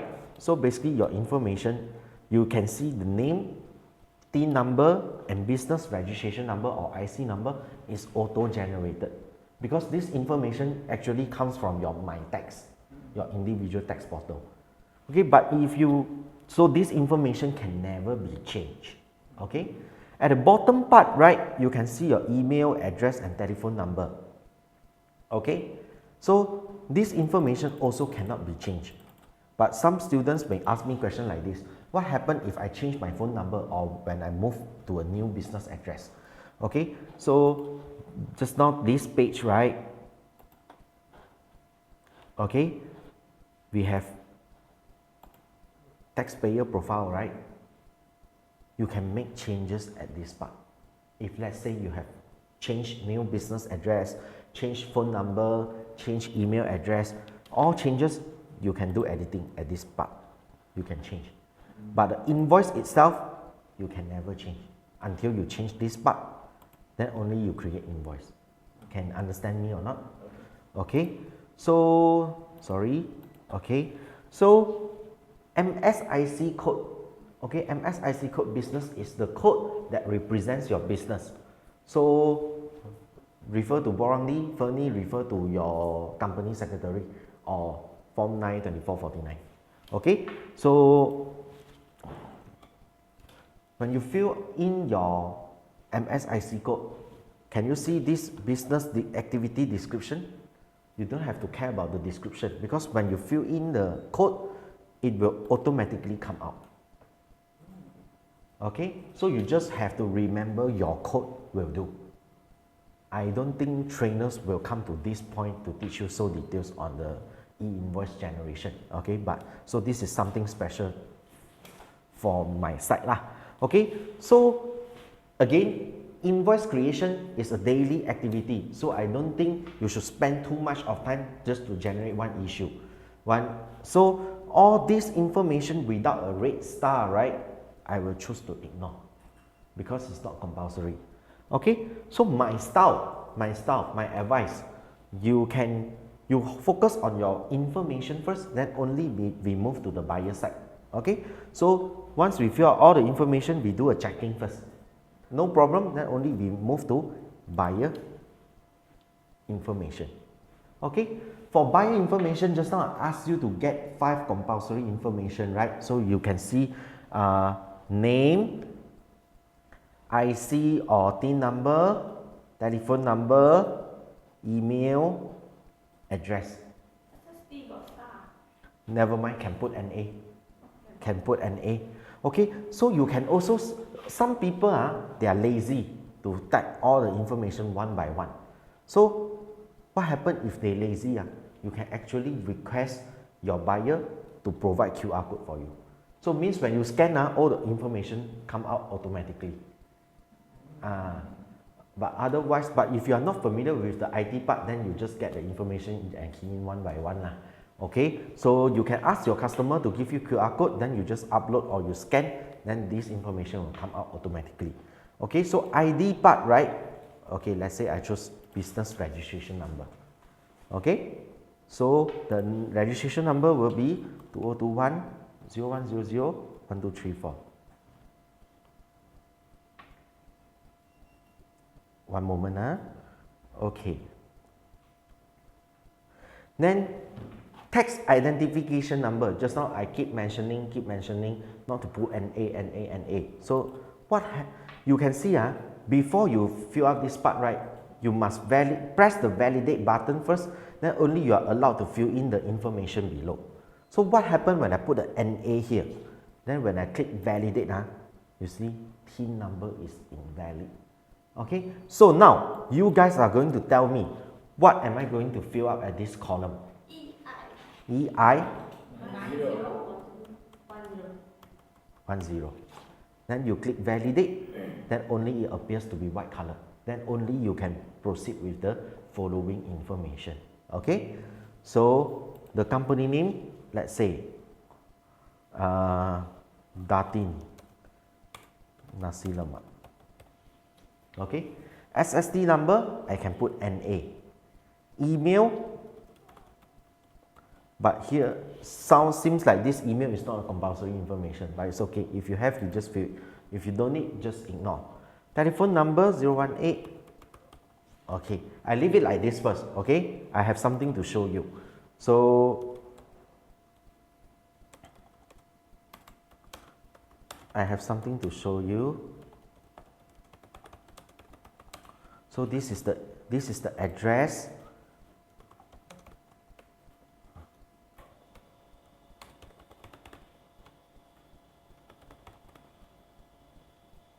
Okay. So once you fill out the information, right, again you do the checking. If there's no problem, then you click continue. Okay, so you can see this page appears to be red cross. So if you want to know where is the part that appears mistake, very simple. Choose your mouse, just point at the cross there, and they will tell you which areas appear to be mistake. So you don't have to find out one by one. Can you get me or not? Okay, so you just click the cross, then you know, oh, actually it's telephone number, something wrong with the telephone number. So I click previous. So basically just remove the cross, remove the dash lah. Then I click continue. Okay, so green tick already. Okay, so the third page, right? Third page is line item. As I mentioned just now, the invoice not has to be Malaysia ringgit. Okay, you can choose any currency you want. Then seems like nothing to fill up, right? A lot of my customer, they just click continue. Oh, but it appears to be a cross. So what happened? Okay, this is very tricky because can you see an add line over here? You need to fill up something at this part. Then only you can proceed. Okay, so this is the most important part. Classification code. Okay, 3 codes you need to remember. Okay, if it's e-invoice, 22号 0 to 2 others. This is for e-invoice. No, e-invoice. Or B2B transactions. You choose 22. Code 022022. Okay? But if it's not e-invoice, what happens if it's a consolidated e-invoice? 004004. Okay, so basically this session will help you to 少走冤枉路 lah. Okay, because you know where is the part you easy to kena trap. 容易踩雷的地方，我这边教你们避免掉它。Self bill 036 or 037， 如果是 commission 就 037。Okay, if payment to commission agent 037. But what happened, like you say, if he buys second-hand equipment from another individual, 036 lah. Okay, boleh tak? Furni, if you buy machinery from foreign supplier, also 036. Not 034 因为034是你买产品，这个是你的 asset， 所以不一样。So you have to go for 036 if you buy something from overseas, especially machinery asset. Okay, so only 3 codes available for all of you. Okay, so as for there are 45 codes in total. So basically the other codes are basically more to personal relief. Like you go dental examination, you go medical checkup, insurance. These are the other codes. Okay, so you choose 0 to 2 e-invoice. Okay, description of product or services, like how you open the invoice, what is the description, just follow. Just follow your description. Okay. Okay, so I choose nasi lemak ayam berempah. Okay. Quantity okay, this is the part where very jilaka punya. Okay, why let's say I choose 20. But measurement they also make you so headache so many options for you to fill up. Why so susah just a unit only. Okay, but for easy purpose, standardized we choose unit. 最容易的通用 okay, everyone can use unit. Okay, but if it's commission you can choose person okay, or nasi lemak I can choose set actually I can choose set, but for easy purpose just choose okay. So unit price you just key in the unit price, let's say 15.90. Okay, then there's a calculator that will help you to auto calculate the total sales amount. Okay, in case you give any discount rate and amount, you can apply at this part, let's say 2% discount example. Same thing, the calculator will auto calculate for you, but just leave it okay. Okay, then see, I think about taxes, right? Then I put add. Okay, can you see a red star over here? Add tax type. This is something very important to you. Okay, do you have SSD? No. Do you charge SSD? No, right? So at this part you just click non-applicable. Then you see they will come out like this 20. Ignore my mistake I think the currency goes to New Zealand dollar, but just ignore it okay. So if you want to add further, let's say just this is for nasi lemak. What happen if I want mee goreng? You can tambah again 0. Add line, you can add a lot of lines below. Okay, so basically this is how you create e-invoice okay, but if you don't have additional lines, just leave it like this. Okay, then after this, continue. Okay, again make sure all the pages appear to be a red tick, a green tick, that means your invoice is valid. Okay, so after this, right, additional information. The good news for page 4 is page 4 don't have compulsory information, so you can just skip, but in case you have, you can fill up on your own. Like example, payment mode, you can choose any option. If you want to fill out your supplier bank account number, can. Payment term, if you have time, go ahead. If your customer has special requests, you can also put it in this page, but otherwise you can just skip it. Okay, so after this, page number 5 is just a summary of page 1 to 4. So you do checking. Actually, as I said, the process is very similar to how you declare your tax. After this, right, you just sign and submit. So very similar, right? You just fill out your IC, your password, then you click tick, you click submit. Okay, so when you come to this point, right, congratulations to you, means the invoice has already submitted and at the same time validated. Okay, normally so you see less than 2 seconds they really give you the invoice, but normally this is the unique identifier number. Okay, but I will just click finish, then I go to documents. Okay, this is the UIN, unique identifier number. Before I click the invoice, I will drag the bar to the end. Oh, invalid. So when this is invalid, you cannot share the e-invoice to your customers. Okay, so let me show you what is the valid e-invoice. This is the valid one. So I will show you this one. You can click the UIN. Okay. So this is the so-called e-invoice. Okay, print, click print, then save it as PDF. This is what we call the e-invoice. And like I mentioned just now, the e-invoice that I showcased is a horizontal version, but this one is a vertical version after they updated.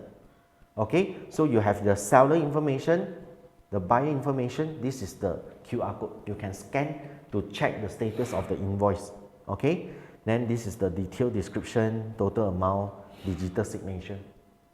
Okay, so my suggestion, invoice has to be downloaded, because after 1 month, this invoice will auto disappear and you can no longer download them anymore. Okay, it's only valid for 1 month from the date. Okay, after 1 month, this invoice 会消失. Okay, so for accounting purpose or for you can download and put it in your own folder lah, like Google Drive lah, sales January 2025, something like that. Okay, so any question from all of you?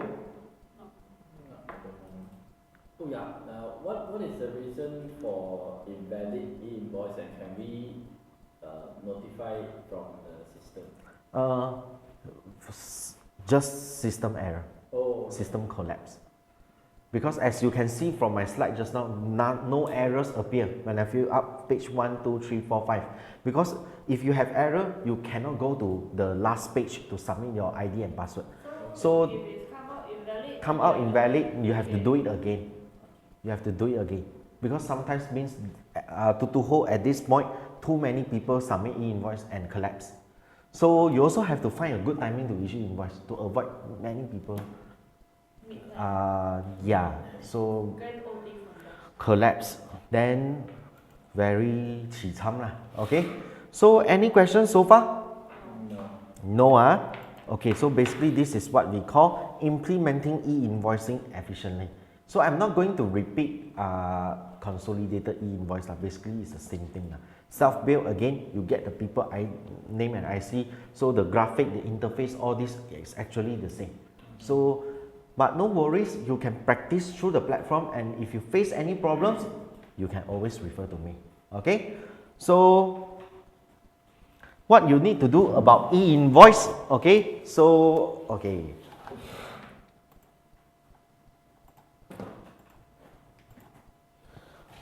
so basically, first, attend my training is very important. Okay, secondly, get your software being upgraded so that the software is integrated with LHDN system. And also not to forget, get the compulsory information from your regular customers lah, because you are going to issue invoice to them very frequently. Okay, and last but not least, if you have time, you can try to practice this e-invoice from the training platform. Okay, so when it comes to 1st July 2025, okay, you all won't be so kelang kabut and have time to celebrate my birthday with me. Okay, yeah. Okay, so after implementation, please be sensitive with each of the deadline. Okay, like consolidated. Okay, you cannot, because you go overseas travel, then you forgot to submit consolidated invoice. All this will have consequences lah. Okay, so summary: B2B transaction, e-invoice. B2C transaction, follow business normal practice. But what is the additional job for you to do? Consolidated. Deadline when? 7 days of the following month. Okay, so same thing, if you want to claim relief, if you buy like MacBook, if you want to claim under personal relief, please request e-invoice from Switch, okay, or Urban lah. Okay, so same thing goes to your sports equipment lah. Okay, I'm not going to repeat too much. So you guys don't have importation, so I don't think it's applicable to you. So when you make make payment, make sure you request e-invoice from your supplier. Okay, because some of your customer, they may be blurred because they don't attend my training. Okay, so commission, do self-bill. So what is the important thing to do self-bill? Get their IC and full name. Okay, the best is get their captured IC lah. Okay, but if they refuse to provide, then you have to adjust yourself because these expenses might not go for tax deduction purpose. Okay, need to nego with them lah. Let them know the consequences. Okay, so why must we comply with e-invoicing? Okay, so because e-invoice is compulsory starting from 1st of July 2025. Okay, So before you start, get yourself prepared. So I would say today is a good start for all of you, because you, at least from this session today, you're able to know what is the key features of e-invoicing, and you know where is the part where traps happen easily, especially when we use e-invoice system. And don't get panicked. It's okay for a government website to always down. Okay? So you have to get used to it lah. Okay? Don't be panicked. At least you know it's not your problem. Okay? So allocate yourself. This is the thing that you already fulfill. Okay? Secondly, get your software ready. Okay? Get the customer's data ready. And don't forget to practice yourself. Okay, so all the data security and privacy monitoring by IRB. So IRB is the so-called third party who has the right and power to master all your data, to capture all your data. So they know what you do. Okay, they are getting stricter and stricter. So it's very easy for them to know whether you underestimate your profit and revenue declaration or not. So tak boleh main-main lah, jangan main-main. Okay, so conclusion, e-invoice is a step towards to a more efficient and transparent tax system. Okay, so we will need to adapt by July 2025. So for accountant, auditor and tax agent, we will be happy because we see e-invoice, we know tax deductible. No e-invoice, non-tax deductible. So it's very easy for us, but troublesome to those whose responsibility is to create e-invoice. Okay, so before I end my session, right, last part, failure to issue e-invoice. I purposely put this at the very last part of my slide so you know how serious it is when you don't comply with e-invoice. Okay, worst case, you can go to jail. Okay, or penalty for more than 200 but less than 20k. Okay, so before we end, right, I have some tests for all of you. Okay, so maybe I go simple one for Fernie first. Okay, when is the implementation date for stage 3? July of 2025. Yes, 1st of July 2025. Okay, so do we need to share consolidated e-invoice to our customer or not? No. Okay, yes, no need, because consolidated e-invoice, we don't have specific customers information. Okay, so you share to them, also no use. Okay, so when we, okay, Ming Yi, what happened? Let me test you this one. What is the general code for you to fill up when it comes to TIN number? EI 9010. Yes, very good. Okay, go back to Fernie again. Okay, do you think for staff payroll, do we have to comply with e-invoice, or we can still follow normal business practice for HR payroll? Normal practice. Yes, because it's not about sales transaction, so you don't have to follow e-invoice implementation. Okay, so test you again. What is the deadline for you to do consolidated e-invoice?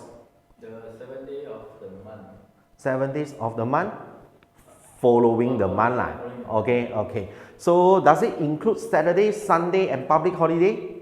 Yes. Yes. So Every day. yes, every day. So even you go overseas, you also have to remember this date lah. Okay. So Ming Yi, for staff commission, okay, what do we have to do? What type of invoice we have to do for us to claim tax deduction purpose? Self-bill e-invoice. Yes, very good. Okay, Fernie again. What is the important information that we need to get from our agent to do self-bill? Name, email, IC number, home address. Yes, and contact number. Okay, thank you. Actually, you have in IC and name is good enough, because address, contact number and email address, sometimes you can put a default one. but they from IC they know who is the person who get the commission. But of course, if you get full information, it's the best way. Okay, so you. Okay, how much time does LHDN take to validate your one e-invoice? 2 seconds. 2 seconds. Okay, so it's actually an instant approval by LHDN. Okay, so thank you so much for attending my class. I think you answer my questions 100% correctly. Okay, let's give yourself a great applause.